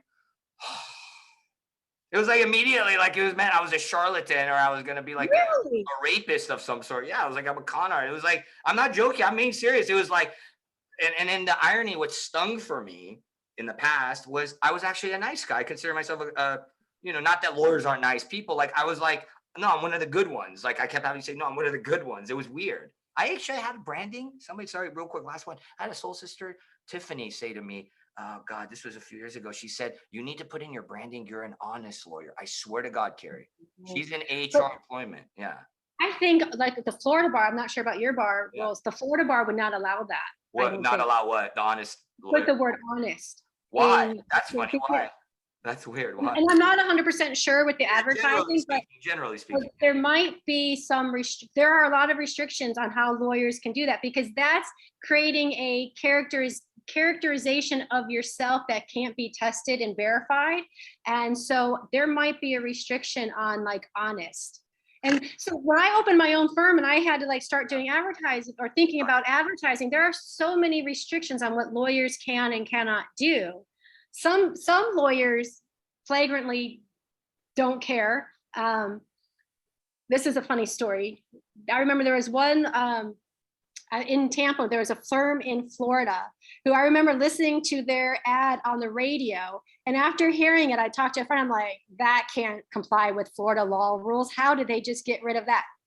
2 weeks later, they said like another ad commercial, the Florida bar didn't want me to say this to you, but you know what? I think you want to hear it. Here, the firm was big enough. It has so much money. It could afford like the defense and the fines that it got for violating the Florida bar rules. But real quick. So this whole entire episode is our opinion intended to educate the consumer. So this is educational material, and these are only our opinions in a general way. Add that extra disclaimer for anybody. And another last shout out, if you want to, all the lawyers, if you want to be inspired from lawyers from around the world, please check out that podcast, Integrative Lawyers of the World at integrativelaw.com. So Integrative Lawyers of the World at integrativelaw.com. Is there a site they can go to as well? That's what the site is. So the series is called Integrative Lawyers of the World. Yay. .com. No, the series is called Integrative Lawyers of the World. You can go to www.integrativelaw.com. And then the sublink, which is where I went the other day. Cool. Yeah, they've really beefed it. Kim's really beefed it up. That's awesome. Yeah. Real quick. So let's go back to your transformational, and then because I know you're not in law anymore. One quick thing, and then anything else on the law before you move forward, and how that then led to dis-ease in a general way, and then your healing journey, and then now what you're up to. You said something. You went from big law or law firms to private. Can you talk about that real quick? Because there may be people listening that are like, my life is miserable and I'm scared to go out on my own. Because I used to coach a lot of, informally, like mentor, a lot of lawyers that wanted to go into my style of practice or take the leap, take that leap. So what was it like before the leap to private practice, to owning your own shop or putting up your shingle, all ways us lawyers talk about it? Well, I thought beforehand, I thought it was pretty exciting. Like I can finally be myself in the practice, right? I could take on and help the type of clients that I want. If I want to reduce a bill, I can reduce a bill, right? I can work with clients. So I was pretty excited about it. Um, didn't do much forethought and planning like on the business side because Neither did I. Don't I worry. don't have that. I like when woo, jumped, and then I'm like, oh shit, branding, infrastructure. You know, I don't have a salary check coming in once a month. I have to create that myself. I did that from the beginning. I never worked in a firm, so I literally jumped. Oh wow. I was nuts. Okay. People look at me and they go, and I don't know. I'm built like a nuts guy. Yeah. I think that takes like I did not have the confidence out of law school to do that. I don't think I had to work. My and brother helped a lot. God rest his soul. Like I said, he was one of my main first clients, and then that really catapulted my career. Which is Yeah. again, it was this synchronicities, kismet, fate, whatever you want to call it. Yeah. His death also is a passion point for me of this industry. Why I'm still in the law, so to speak, which we're going to keep unpacking. Yeah. So then part of the reason why I left too was part personal because my person who's my husband at the time, he was moving from a different city. And I'm like, it's harder for me just to, go from firm for firm. So why don't I just open up my own practice? At the same time, I was tired of litigation being my main way. I thought, oh, I'll go into transactional law. Now, instead of being part of when parties are destroying each other, I can help clients build the foundation. And because I know litigation, I can help them set it up in such a way to minimize the chance of them getting into litigation. Sounds beautiful, right? Knowing myself or not fully knowing myself, I guess. The action items of transactional law, I didn't find too exciting. That's where like the drafting, the contracts, the nitty-gritty stuff. I liked talking to the clients and spotting the legal issues, identifying their legal needs, helping them see the vision of their dream. But then when it came down to the action items of drafting the contracts, looking for every little detail, it just didn't have the adrenaline rush that I was. So I didn't find myself happy with that. It was still like, yeah, that wasn't your sweet spot. It sounds like, we already know in hindsight, because you and I know the ending of this story. I don't know the whole journey, which is always a surprise. Yeah. So keep going with that. So then did you like it? Did that mean you didn't like it? I mean, how did you feel about it? Because you're like, I started liking this, and then this is kind of still, so unpack more of the internal workings. Yeah. I still didn't find like meaning in there. At that point, it was more in survival mode too. And I liked, it's weird, I never liked networking, but when I had my own firm, I did, and this is when I now lived in Tampa. So I decided to move to a new town and open up my own law firm, which traditionally where I had zero contacts with, so zero referral source. So let's open up a law business where people only go through people that they know, right? Smart. But it forced me to now really get into networking, not just networking groups, but joining organizations that I liked. So I got to meet a lot of good people in Tampa who I'm still dear friends with. And that part of going out and meeting people and listening to their dreams, that I liked. And I still feel that the people that I met there, some of my clients became very dear friends, and I just felt honored that they entrusted me to do their work. So I always did my very best and worked very hard for them, but I didn't find the actual work satisfying. And then, so I was torn with, okay, I don't like litigation. I thought this transactional work was going to be there. And now there's the pressure. I don't have the salary coming in. And with my husband then, who is now my ex-husband, he kind of liked the high salary that I was getting. And now that I'm not getting any money for that first year and slowly, building a base and getting things, that caused stress in our marriage too, which also goes to the not good enough stuff too, because again, where that same journey was going through, he saw me as a success by the money that I was bringing in from my firm, from when I was working with another firm. Now that I didn't have that salary, he started seeing me as a failure. And so that forced me to confront that not good enough again, which in retrospect, it's a blessing because it really helped me heal that wound a little bit more. Pause for So 1 second, real quick, because this is something I've had some clients and people cross my paths very recently, and it's a scary part of the reason this show exists. One of them, which is when you go through these, your whole world may seem to fall apart. You may break up with lovers, marriages. You may have to travel away from your kids for a while, or things like that. Would you say that was a blessing in disguise, or let me use a pun that is very close, near and dear? Would you say that was a silver lining for you? it was absolutely a silver lining for me.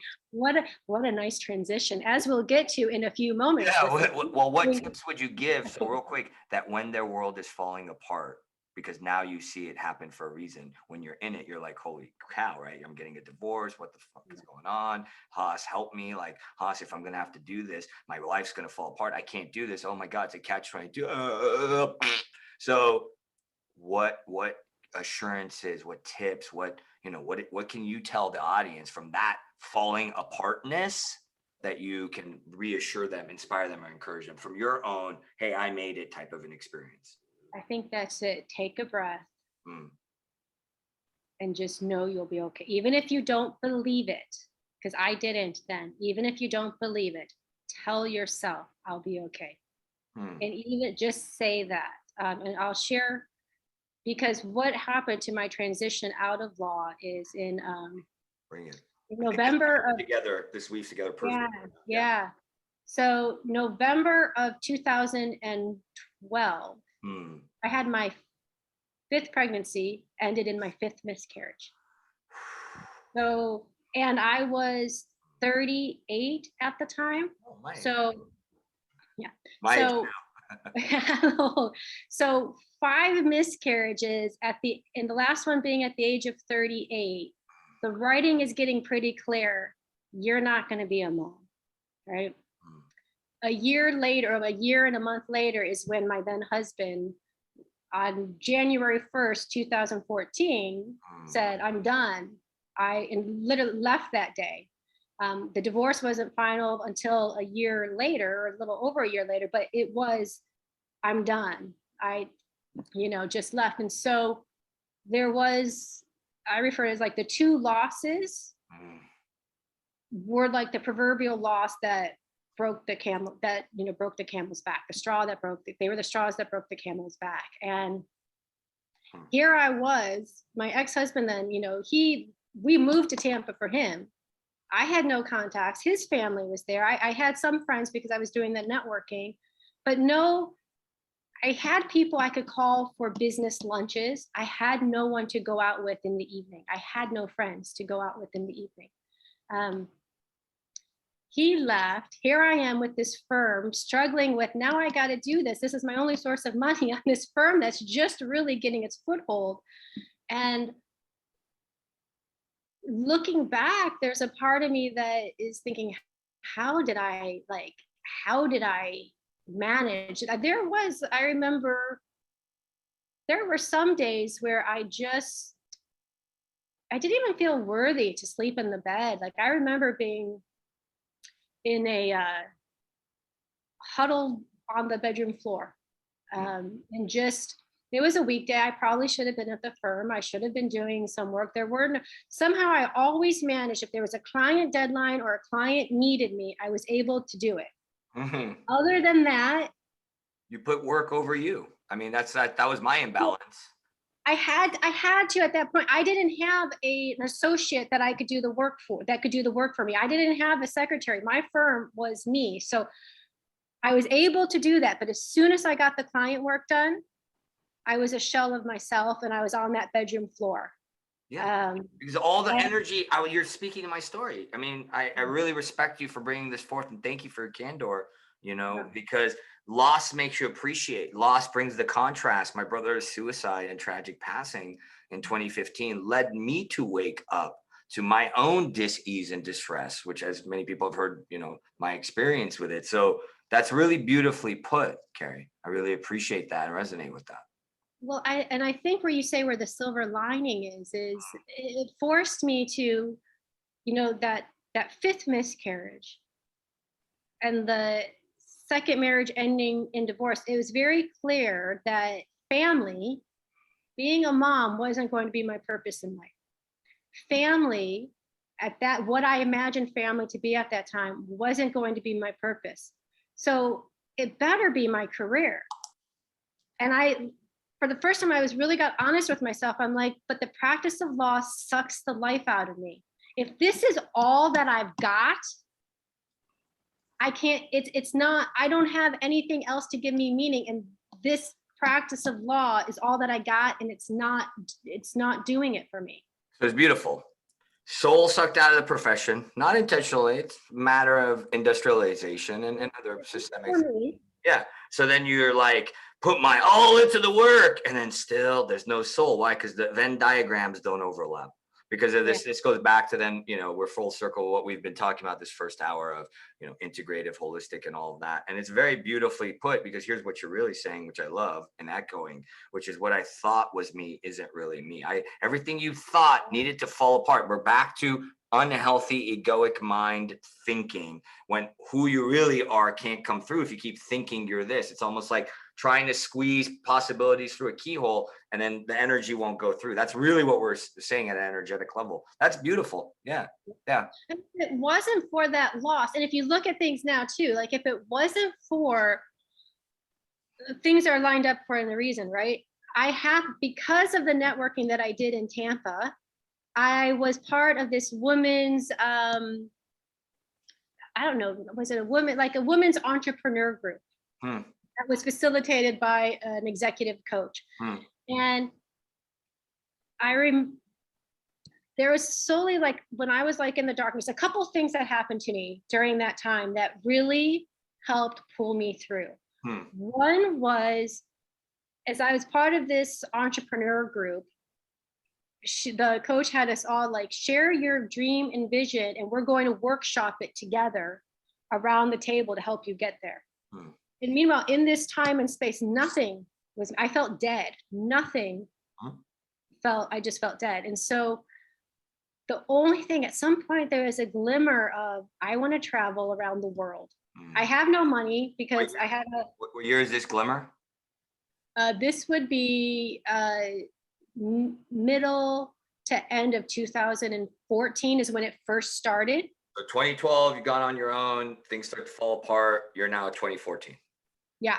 Cool. So I would say, like, being on the floor at a mess, 2014, I would say that summer of 2014 into 2015, but that glimmer of, okay, this is why. And when I went to that entrepreneur group, and everyone else is talking about their businesses, and I shared with them a little bit what was going on. I said, you know what? I don't think I want my business anymore, but I have, the only thing that's making me happy is this idea of traveling and volunteering around the world.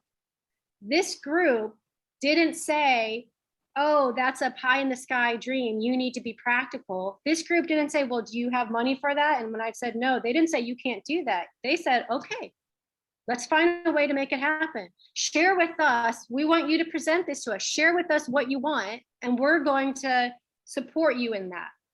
So sounds like that gave me permission to dream. Sounds like you found your tribe, and you're suggesting that in these difficult times, community or tribe of like resonant souls helped you. Yeah, absolutely. Someone will reach out. And another one is, when this happened, a friend of mine from law school had called me, and we don't talk, like, we hadn't talked. It's like, it's not a friend that we talk all the time, like years could go by, but for some reason, I think I called him. And I remember I just broke down in tears and fell again on the floor, literally on the floor in my office, talking to him, sobbing. And he said, hold on, Kerry, like, hold on a second, just hold on. I got to talk to Gina. This is my friend, Mike, and his wife, Gina. Let me talk to Gina. Just hold on. I'm not going, just hold on. He went off the phone, because fly back. He's like, okay, Gina and I are flying into Tampa this weekend.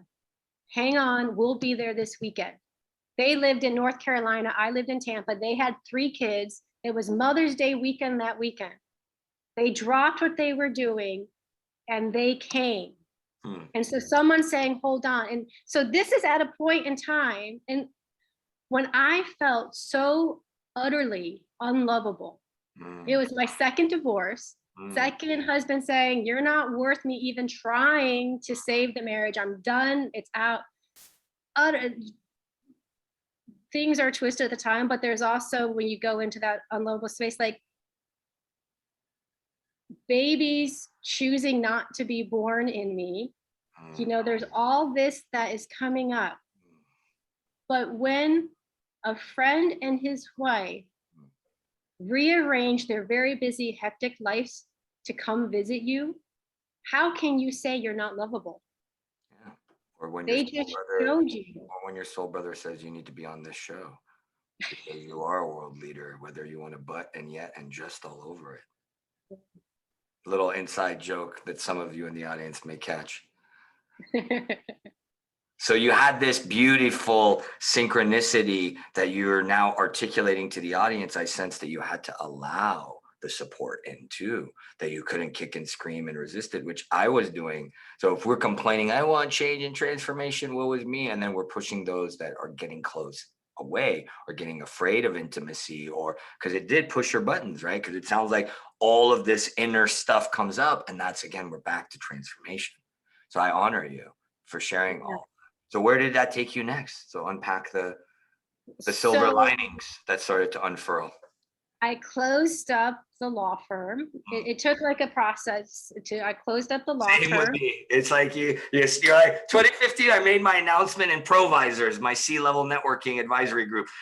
I'm going to go on sabbatical. It takes wind down the cases, get the payouts on the active cases, close up shop, get scared a little bit, piss in your pants, metaphorically speaking. Yeah, all that fun stuff. Yeah. So you did that, right? And so in the process, I had become of counsel to another firm. I had. Oh, I saw that on your LinkedIn after you started your role, because I was wondering about that. So this is good info, because I've always wondered what the heck you were doing. I became of counsel of a firm, which means that you're not really a partner, but you work together and you can share cases together. And so I had a few clients that had a couple big matters, and they did the work, but because I brought them in, I got a percentage of the fees. If I did the work, they got percentage of the fees, but I got a higher percentage, right? So depending on who did the work. And by bringing into that of counsel relationship gave me the freedom to lead. I didn't have many clients, but I had a few that allowed this. So basically I went, closed up everything, was in that firm, clients signed engagement letters to that firm, letting them know that I was closing my firm. And then in February 2016 is when I left on what I call my pause and reset journey. And I named it that because it was like, I know law's not right for me. My dream of being a mom is not me. And I've been so busy, like I've been working really hard since, 12 years old, always having a job and work. I don't even know me, really. So that's where I'm like, beautiful. I gotta take a pause. And the thing that was bringing joy into my heart was the idea of this traveling and volunteering around the world. So, and when I tell people and also part of it was also testing the universe, testing God a little bit, because testing your faith, you mean? Well, yeah. And testing this manifesting thing. I was doing this, the Science of Getting Rich group, which it's about money, but it's also about creating the relationships, living in integrity, living in cash, living in harmony. And so all these principles of manifestation, I'm like, okay, let's test it, because guess what? I'm going to be frank with you, because I did it. My money that I had in savings from my years in the law practice got lost in a house that I had bought when the market was high. Then it immediately lost like $150,000 in value when I was moving, because my first divorce, moved from that area. Rent was not covering the mortgage, so I'm still paying for this house. So whatever, money got sucked into that. I opened up my new firm, so I wasn't bringing a salary in at all for the first year, and a little bit so.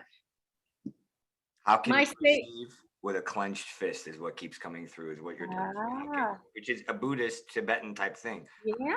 Receive with a clench. So God has to almost pry it open by taking everything away. Keep going. And it was clenched. With me, it was clenched, I think, not like in fighting, because I was trying so No, it's hard. grasping onto what was instead of letting go, letting God, as everybody says, which is more intense than people realize as you're demonstrating, to then allow what you've been begging for to come through, which is what you're now unpacking for everybody. That makes sense. So when I went on this, so that entrepreneurial group that I was with, they encouraged me. I did create, it was like an Indiegogo account too, to help share, like, I'm going on this pause and reset journey. If you support, I'm going to share this journey with you. And some people did. I think through that and through my family and a payment from my ex-husband, I think he felt guilty. Part of the settlement. Anyway, no, it wasn't. We weren't dealing. It's one of those guy things we feel guilty ipso facto later on down the line. I really should have been nicer to that ex. It's not one of those. It sounds like, okay. I would say this, we weren't net wealthy, high individuals, right? So there wasn't that much, but in fairness, I think there was. I mean, I'll tell you. I think he over that last year he paid like $15,000. Some of that went through paying my health insurance and my car payment. So by the time I actually went on to the journey, I spent $3,000. I had like $3,000 left that I spent on getting a MacBook Pro. I literally had a case pay out on a contingency case the last day. I was scared out of my freaking mind because that money literally covered my trip. Yeah. For 2 months. That I needed. I knew I wanted to be gone for about a year. I left with I think about $10,000, maybe slightly less than 10,000. I had my first two, and 10,000. I'm not going to like say that. It might have been like 8,000. Going out for some people listening. Yeah, I get it. Yeah. Some people like 8,000. I'm going to spend that in 1 month. But this I was trying. Or the other end. Yeah, 10,000 is nothing. Yeah, anybody listening could be either or. Yeah. Good. Yeah. So, and I'm not saying that the 10,000 was for the journey. The 10,000 is all my wealth.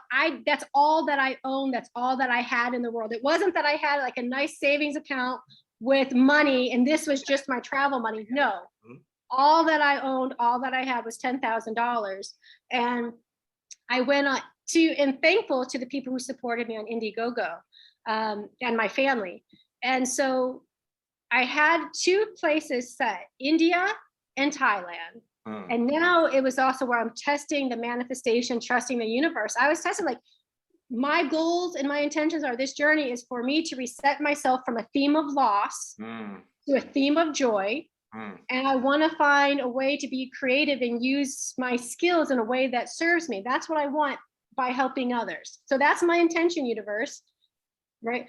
So the first month was in India, where I volunteered with I went to Mumbai first, and then the part of the fun thing for me, I always wanted to learn how to surf. And I found this cool surfing camp where it was started by, I don't know if they were married or not, a couple. And she was like the first professional female surfer in India, which it was breaking gender barriers because a lot of that in India was not allowed. Surfers in India? That like, well, not to be racist, like I've never heard of an Indian surfer and I wouldn't think, yeah, that's trippy. That's kind of like, this like, it was Shaka Surf Club and like Kodi Bengari, I think India, like south of Goa. And these people were amazing. So were they mystic surfers? Did they do like Om on the surfboard? I mean, were they really evolved too? Or were they more? They were. They like surfers. So they were surfer dudes and girls with mysticism infused. That's my kind of people. Yeah, there were. Dude, bros that are really mystical. I love that. Yeah. And part of this is a camp that they were on, like their house was like, say, would be like intercoastal, and then the beach was across the way. And you actually slept in tents on this camp along the intercoastal area. But when I first started this journey, I was self-conscious. I'm like, this is what people do in their 20s. I was 43 at the time. This isn't something that people do at 43. I was very self-conscious about it. Ego. At this surf camp, ego. Everyone else was in their 20s, just like I thought. Self-judgment. But these people in their 20s, they didn't care a thing about me being in my 40s. They were like, I connected with them. I laughed with them. We like had like bonfire and music and all this stuff. It was like an amazing, it's the group of people that I needed to be with at the start of my journey, and they were there. Then from there, I went to Calcutta, where I volunteered with Mother Teresa's Missionaries of Charities with some very disabled kids.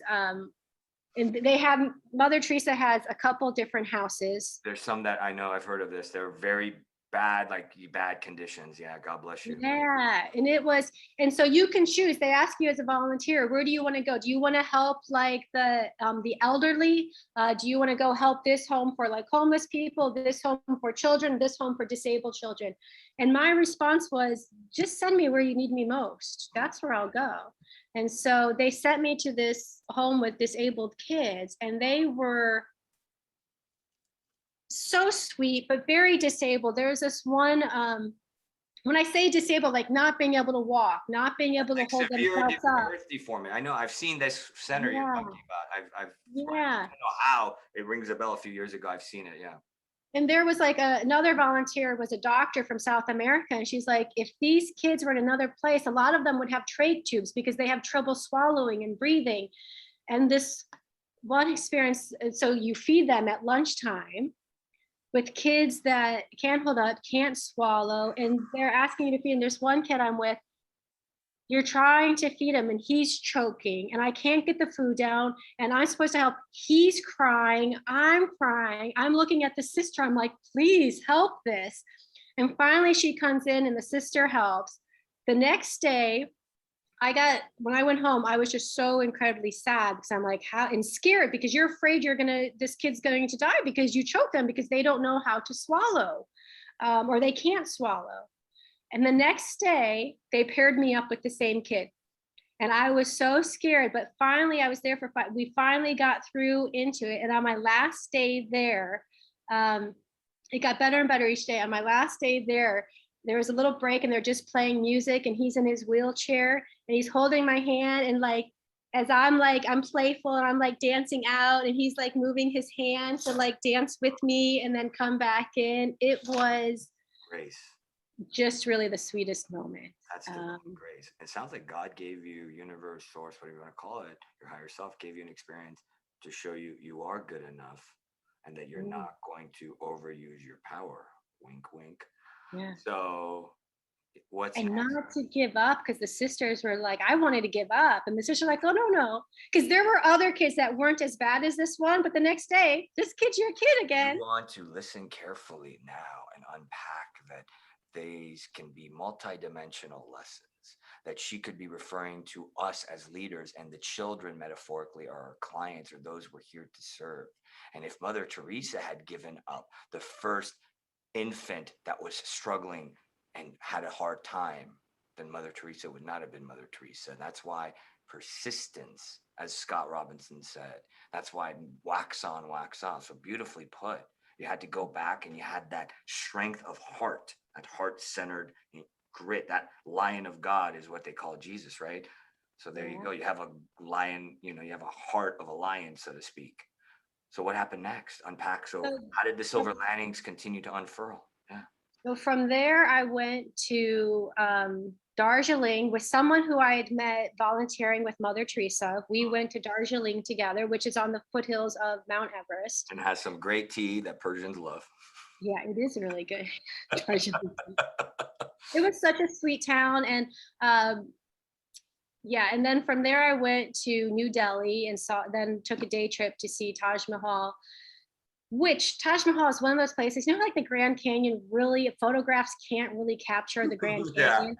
Yeah. Photographs really can't capture Taj Mahal. Like I almost went there out of a sense of obligation. Oh, I'm here, I might as well go, right? How can I go here? How can I be here and not go? But once I was there, I was like, wow, this place is amazing. And it really is. From there, then I went to my next pre-plan stage would be Thailand, where I volunteered for 3 months on a Buddhist ashram. Is this the cobra, around the cobra snake story time?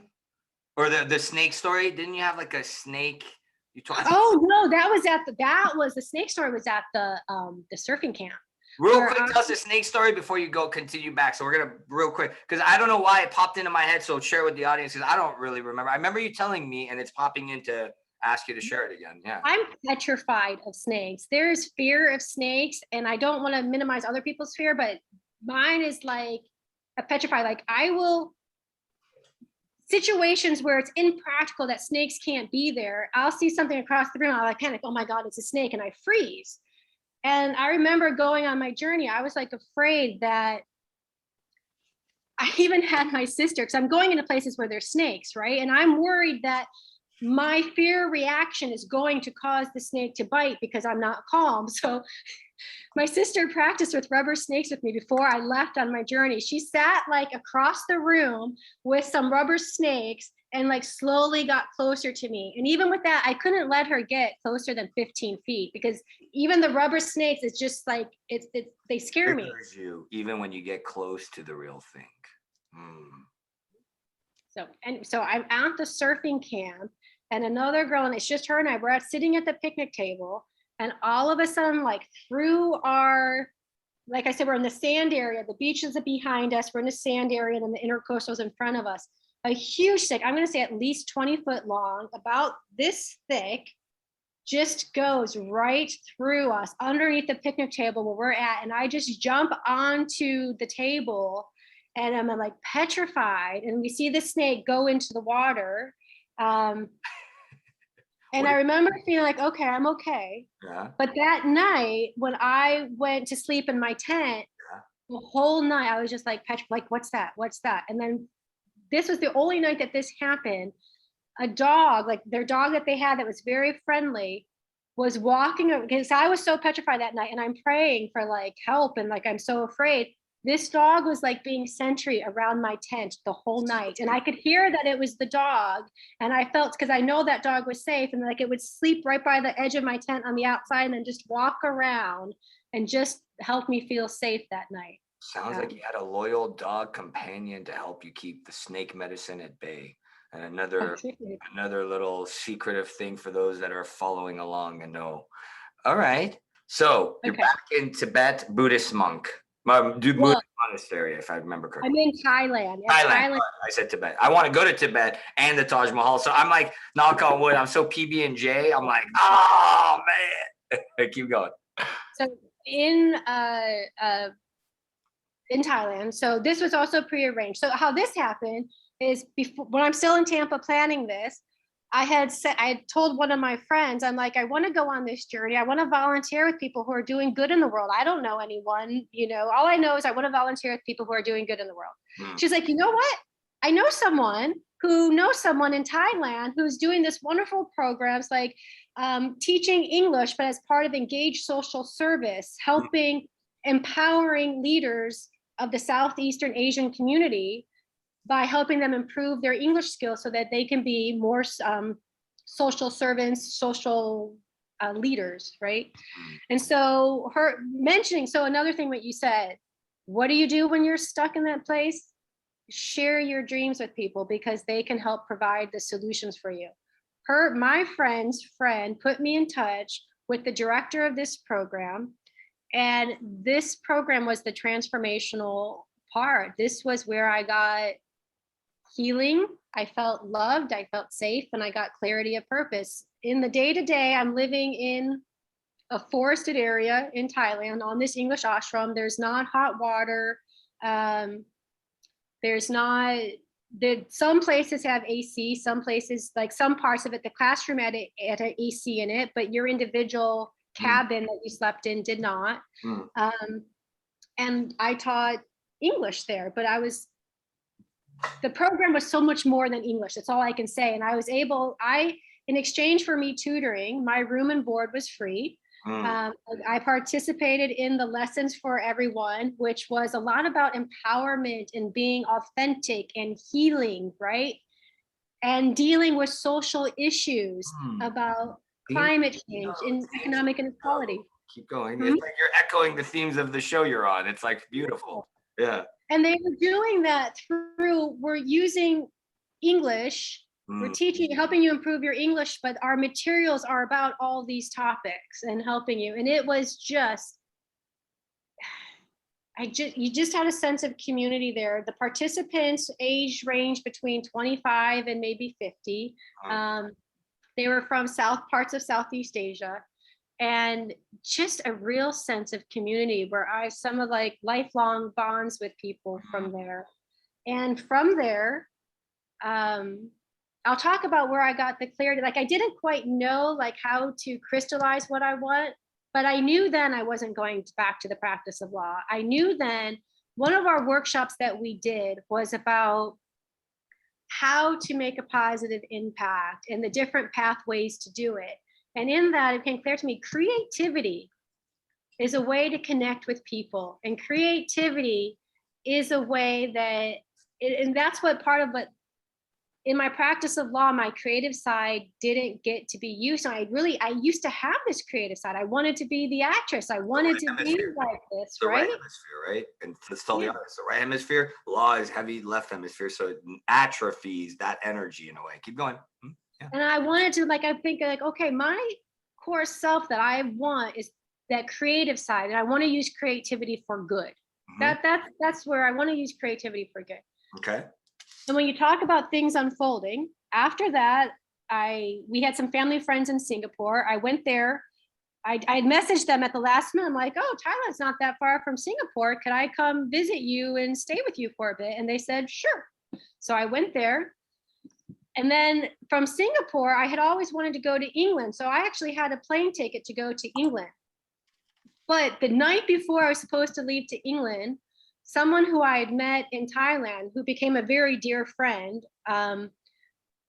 who's from Sri Lanka, she was now back in Sri Lanka, and she was going through her divorce. And her divorce was in the phases of becoming finalized. And she's like, Kerry, is there any way that you can come to Sri Lanka and just be with me while I'm going through this divorce? It was the day before I was supposed to go to England. I said, sure, I'll figure out my way. So I ended up being in Sri Lanka for a month, staying with her. And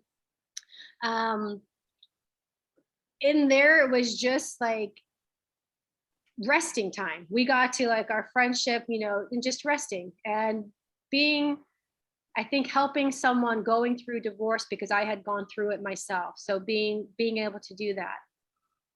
And then from there, I remember thinking, I'm looking on the map again, and we had we had met some people from Tibet. And I'm like, oh, I'm so close to Tibet. When am I going to get to this part of the world again? So I messaged them. I'm like, if I get there, will you basically host me if I get there? And they said, sure. So then I went to Tibet, not all the way into Lhasa, but I flew into Chengdu and then took like a week drive to get into the Tibet province. Okay. And stay there in Tibet province, I would say, where I felt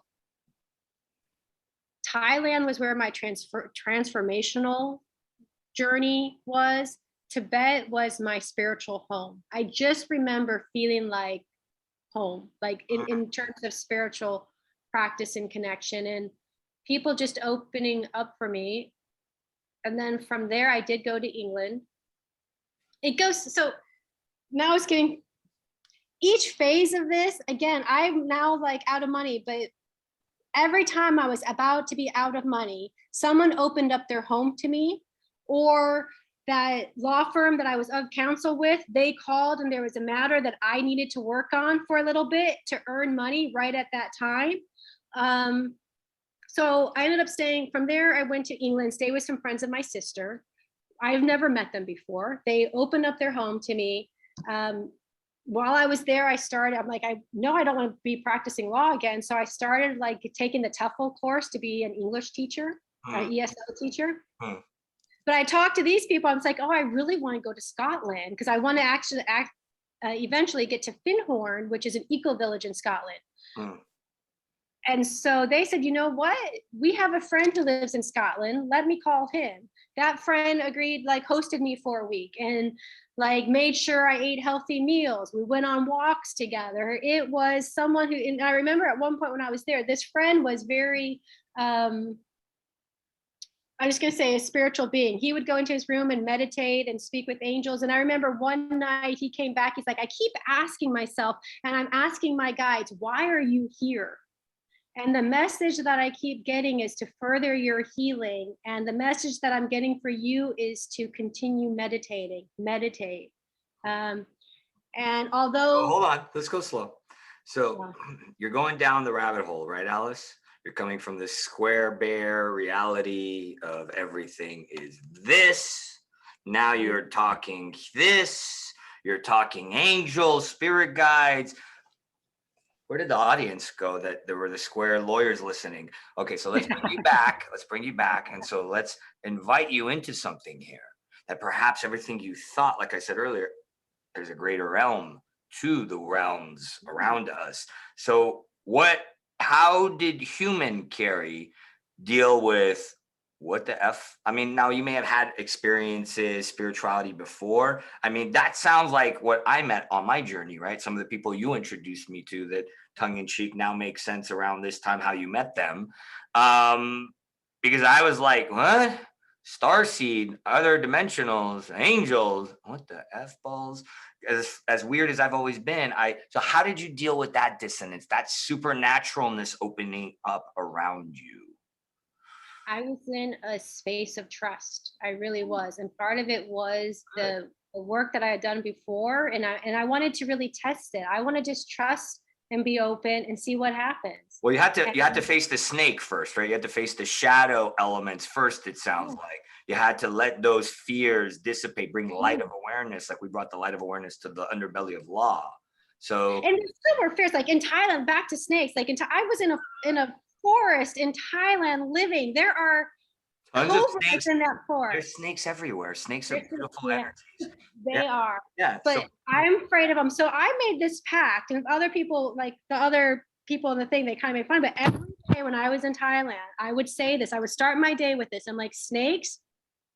I would talk to them. I'm like, I respect you. you do you. And thank you for respecting me. Yeah. And I swear when I live, I will never know it. I will not hurt you, and I will not let anyone else hurt you. I will do the best that I can to protect you from others. Beautiful. But we never, ever have to see each other. Beautiful. Please, I want to respect you, but we don't have to see each other. Beautiful. And so I made that. And other people in that camp, they saw snakes. Like one person, there was a king cobra stretched out underneath his cabin. I never saw a snake while I was there. The universe is a hologram, of many of the regular listeners may know, and I've said it before, and other guests have said it. I know you know it to an extent. It's like, yeah, so once you deal with it within you, it doesn't echo back. You don't project it out and echo back. So other people were still dealing with their fears, as you had already, because we asked this question in relation to you had divine trust. So then deepening your transformation, it sounds like, which then opens up other worlds or other altered states of consciousness, wasn't as spooky because you had laid the groundwork, it sounds like. Is that accurate? Yeah. You'd done the waxing on, waxing off, so to speak, as I call it. I had laid the groundwork, and at each phase of my journey, it was proved to be true over and over again. You mean God, universe, the algorithm, source, prime creator? What? It's mathematically precise and it always aligns and lads up? Well, that's phooey nonsense. No, she's proving to us, like many other, again, another reason this show is here. I was inspired to create it. So beautiful. So keep going. I'll give you like another example. So I did end up making it to Findhorn in Scotland. I am literally down to, I think, my last $50. I'm not, and I'm not like anywhere close to being ready to go home. I didn't have enough money to pay for another night where I was staying in Findhorn.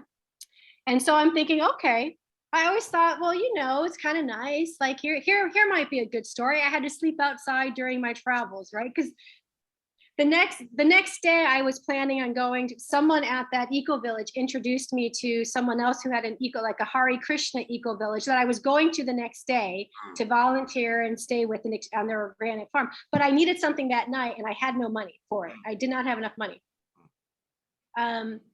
And so I think I had like $50. It was either $35 or $50. And two things happened. One, I don't know about the quite order of this. A client called that said, I need you to do a contract right away. Can you do it? And it was for $300 because it was just like an hour or two thing. I'm like, yeah, I can do it. So I needed money. I got that right there. And then that night where I'm thinking, well, you know what, if I, in my journey, if there's a space where I don't have money and I have to sleep outside, here I am, Finhorn, which is an eco village about harmony and beauty and peace. I'm like, I'm going to be safe here. It's summertime. It might be a little chilly, but what better place can there be to Wow. sleep outside? Wait, But acceptance? Carrie, that sounds so weird. You mean you accepted the continuation of the unfolding path? And when you did that, not only did your trust enhance, trippier, we'll call it trippier judgmentally, things happened that aligned exactly with every detail you needed down to the impeccable period, dot, T's crossed, everything. So maybe God's a lawyer. maybe, yeah. Maybe God's a transactional lawyer who doesn't like litigation and has written one of the best contracts. We'll put that allegory out there. Maybe those details too, like those detail skills do help. Well, it's funny because Scott talked about derivative contracts as he was in that episode that you may want to check out if you haven't. Scott Robinson, he got into finance doing corporate derivatives. So he was one of the first people looking at, like Alan Overy that he talks about, at these gangster derivative contracts, which I've kind of glanced at and make me numb. And he says, Haas, when we talk about this on that episode, that it's so precise, there's almost a beauty to it. That level of technical precision is actually beautiful. And if you think about it, that's divine grace or divine glory. Like, whoa, God, like, whoa, like it's so detailed. So yeah. And it is such, and so that night, just before dark, because I am a little scared. I was being all brave, just before dark, a place that I had called earlier to see if I'm like, look, I only have like $35. I know it's last night. Do you have any rooms? Whatever. They had gotten back to me and they said, yeah, if you come here now, we'll honor that and let you stay here for $35, which was substantially cheaper than what they're allowed. And I get to this place, it's like a beautiful, like estate turned into like a boarding house type, like hotel. It was gorgeous. And I'm thinking, how lucky am I? I thought I was going to be sleeping outside, which I was okay with, but look at this beautiful place. So how is this shaping you? So take us through now, because you start talking about the crystallization of the clarity of what you're here to do. Law is not it. Motherhood's not it. Okay. That traversing of all of that.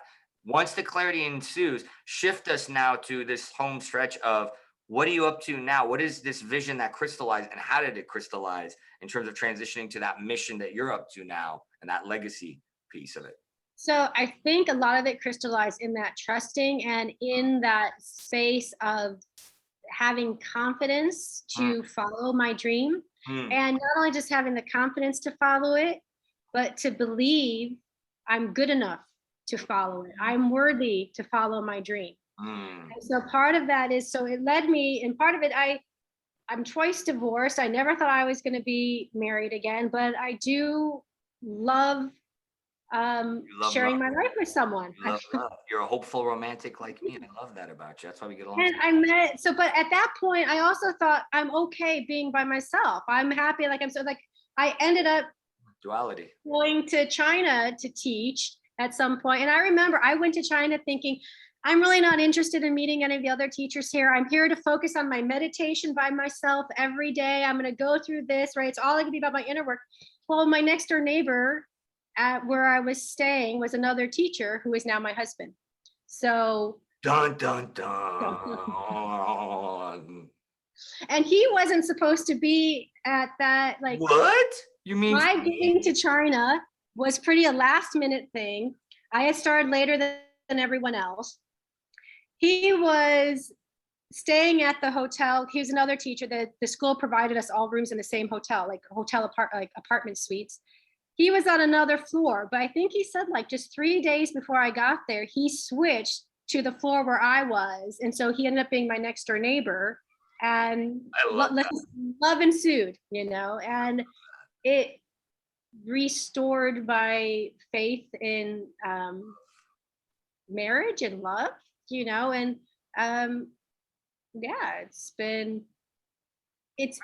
you're having that smitten meet cute moment. I could see it on your face. You're like, oh. It's when you thought, like, again, it's going to go back to when the point that you felt that where it transitioned to my dream is when I got to the point that I felt that I was worthy enough to pursue my dreams. I was worthy enough to have a man to love me for who I am, not who they thought I was. That is when I stepped into that worth. That's when these things started to happen. And so where I'm going to bring a little prop now. Is yeah. Oh, yeah. I feel like I'm one of those people on the thing. But where that set into the dream was an idea that I've had before, was like how you alluded to, silver lining moments.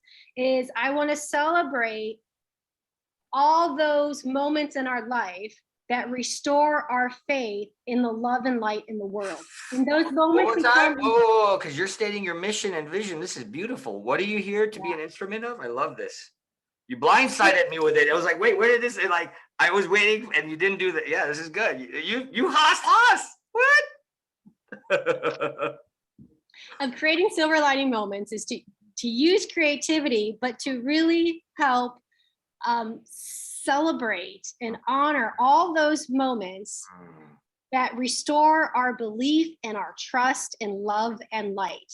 And those moments come to us in so many different ways, right? It comes from us, like from having that hotel provide the money, granting me that home, granting me that room right when I needed it. The friends who came, picked up what they left North Carolina to come visit me in Tampa when I needed it. All those are silver lining moments.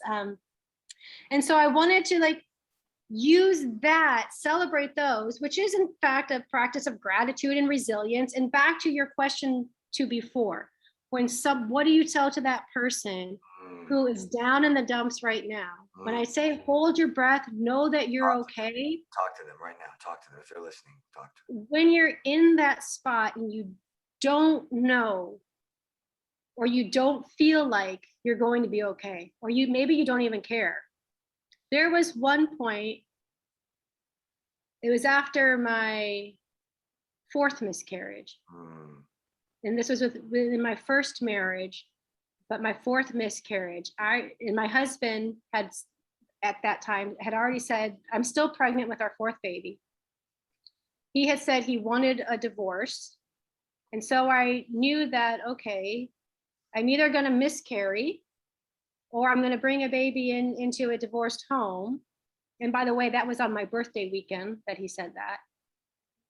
2 weeks later, right before Thanksgiving, I lost my 4th baby. About a week later after that, I remember laying in my bed.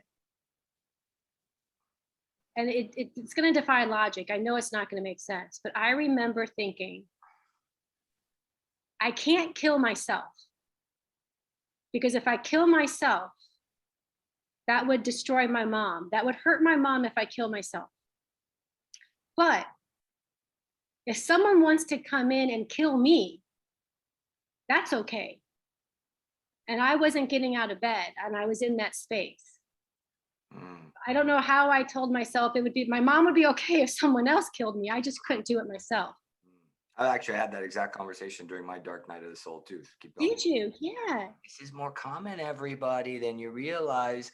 Wow. Can I read a quick quote before we finish this? I'm going to read a quote because I'm going to load the quote. I didn't plan on this. Finish, because this is going to be perfect. Okay. Go. Yeah. But this goes back to more silver lining moments. Before that thought could take in, my secretary called me and said, Kerry, you need to get to the office now. The partners are looking for you. There's litigation. You need to get here now. And she stayed on the phone with me while I got out of bed, got dressed, got in the car. Once I was in the car, a friend from law school, my friend Deanna, who again, it's a friend that I don't talk to all the time. And Deanna has now since passed, but such a beautiful soul. But she had called me with the sole purpose of, Kerry, I want you to know you're loved, and I want you to know that you're going to be okay. Then from Deanna, my sister called, and then my mom called. Then I got to the office. There was no time for me to think that. And then I had gone to personal development weekend. So in those moments, I guess what I'm saying is if you don't feel it yourself at that moment, trust. Even if you don't believe in the trust, just say it. I will be okay. And look back and logic can't do it there, but think of how many times that you went through a hard time and you did get through it. You are resilient. And every hard time that you got through shows you you're strong enough to get through this. And that's what the purpose of Silver Lining Moments does, to be grateful for those moments and then to also show your resilience from them and to highlight people. So Silver Lining Moments is two things. It's the journal, Silver Lining Moments, a practice of gratitude and resilience, which I just wrote. I wrote this, which I shared Silver Lining Moment stories from my life, but then it's also journaling space for the person to get their own. It's a very powerful tool you gave me, and thank you for allowing me to see a preview of it. It's a very powerful tool, as I said then, and I believe still now. Thank you. That was really beautifully shared from the heart and soul. Khalil Gibran, I wasn't planning on saying this, said, if we were all to sit in a circle and confess our sins, we would laugh at each other for the lack of originality. If we were all to sit in a circle and confess our sins, we would laugh at each other for a lack of originality. So you're shocked at going, I don't really get shocked that much anymore. I go, whoa, this too? Whoa, this too? So yeah, if you're listening, she gave you beautiful advice. You're safe. This is safe. I would add, say, this is safe. I am me. This is safe. You know, in Vipassana, they say anicca. You know, Goenka teaches anicca, anicca, anicca. This too shall pass. This too shall pass. The one constant is change.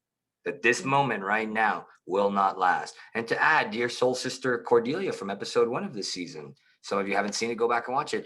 Brilliant fact, 90 seconds for an emotion to pass. This shitty feeling of, God, how horrible and despicable am I, will pass in 90 seconds if you allow it to. So Kerry's illustrating it. So you've done the podcast, which I've been on, Silver Lining Podcast. That's morphed into a deeper clarity, right? As my camera gets blurry, a deeper clarity around what you're here to do. So unpack some more of this for us. What do you see your mission vision now in terms of, to bring it to the home stretch, in terms of your legacy? Because you talk about creativity, gratitude, resilience. I believe in that. We're trained to look at cynicism and believe that it's light, amplify the beauty way, gratitude, whatever you want to call it, Silver Lining Moments, beautiful journal and tool. Bring this home. The very clear purpose that I have is I want to use creativity to expand love and light and to restore and popularize humanity's sense of stewardship for each other, for our fellow animals, and for our environment and the earth. That's, I know that's like a pretty big thing, but I think that sense of stewardship for one another. And I just trust that the ideas and the how will come. I know my creativity skills are a little sluggish, but they're slowly getting better as I'm using them. And the ideas are coming. And this journal was part of it. The podcast where I focus on people who are adding love and light, like yourself, because I really believe what we focus on expands. So I want to focus on people who are adding love and light. So it expands love and light. And we do it, you know, you're doing it. We're doing it. If you're listening to this, you're a part of it. You're a part of it. And that's literally, I'm not wrapping up the show now. That's literally what I've been saying at the end of this season. This, you know, we're early in it, is if you share in our mission, if you believe, share this wisdom, because you're really supporting people that have a collective mission. So like she said beautifully, you're already a part of it. Talk to us, Goose, pull it out. She's going to bust something out for you. I can. No, yeah. You had asked me a quote, and one other thing that I would say to the person, actually, I'm going to say two things to the person. Yeah. One is a quote from Hafiz. I wish I could show you when you are lonely or in darkness, the astonishing light of your own being. One more time. I want to read that again. So I wish I could show you when you are lonely or in darkness, the astonishing light of your own being.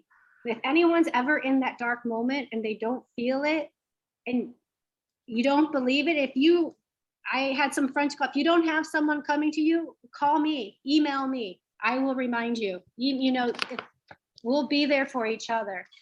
And the other thing, you know, was it Wilson Phillips? Hold on, just hold on.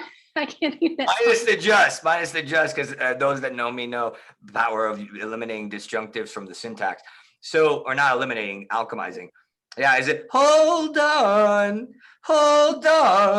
something like that, right? Yeah, so I'm sorry to blow your eardrums. The last person you need singing is Passa's tone deaf, but um, so it's interesting too because you're unpacking this, and it sounds like you're. What I'm happened? sorry, I'm saying hold on, Yeah. hold on through the moment, but it's like the holding on as you also need to let go. That's like, Yes. Oh, duality. Keep going. Yeah. I don't know. That's just, I just have a half thought. I haven't. Yeah, no, it's not a half thought. It's not just a half thought. It is a complete thought. Don't judge yourself with the just. So it's this notion of, yeah, it's dual.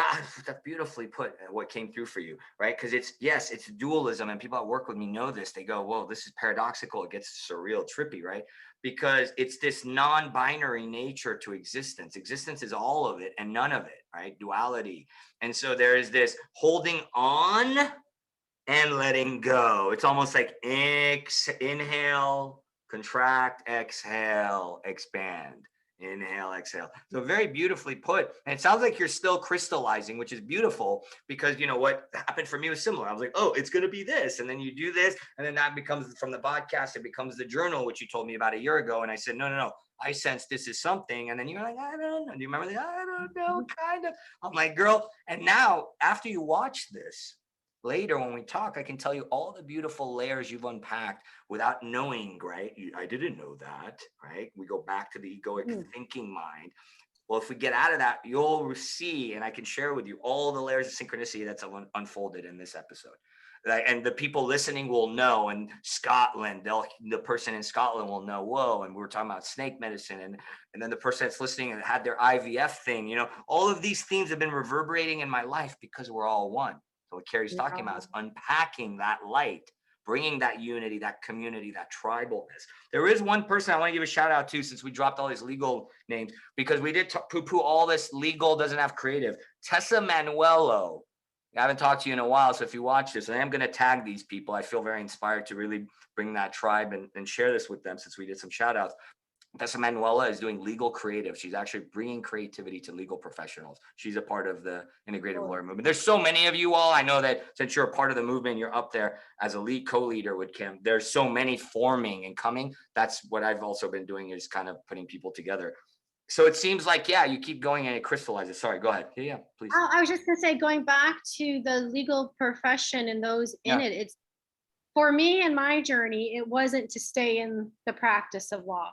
But for many, it is a noble profession. And for those who their strengths, their desire is in there, I take my hat, I tip my hat to them, I bow to them, because they are serving a wonderful, they're serving a need in our world right now. And so I have the utmost respect for lawyers. I do. I agree. I think it's a very, you said the words that I use in my copy, like I said earlier, the nobility. Where do you see, to wrap up, where do you see Kerry going from here? Putting on your future self hat and kind of nudging you a little bit. Where do you sense the evolution is going to take you? Evolution, excuse me, erase that, expansion. And then we'll bring it home. I'd like to write. So a few things. I have a few book ideas I'd like to write. One is a little bit more a memoir, maybe, of my journal, but then of my journey, pause and reset one, because there's so many moments in there where there was like some moments where it was touch and go with safety, but the last minute someone stepped in and like protected me. Like I really was like guided in that journey. And then also, I think silver lining moments might develop into a talk or workshop or retreat type thing, maybe paired with yoga and dancing. So if any like yoga person in yoga or dancing are thinking of a way where we could put this in together. To her, I vouch. Yeah, because I do think it's like helping people write their stories, own their stories of the. So part of the thing with the journal is I go through stories where it was a tough moment, but by writing it, I look for the silver lining in it, how you're talking about in those lessons. And in that, you really feel gratitude, and then you see the resilience in yourself. So to develop that further by maybe a community or relationship. And I do want to go back to using creativity.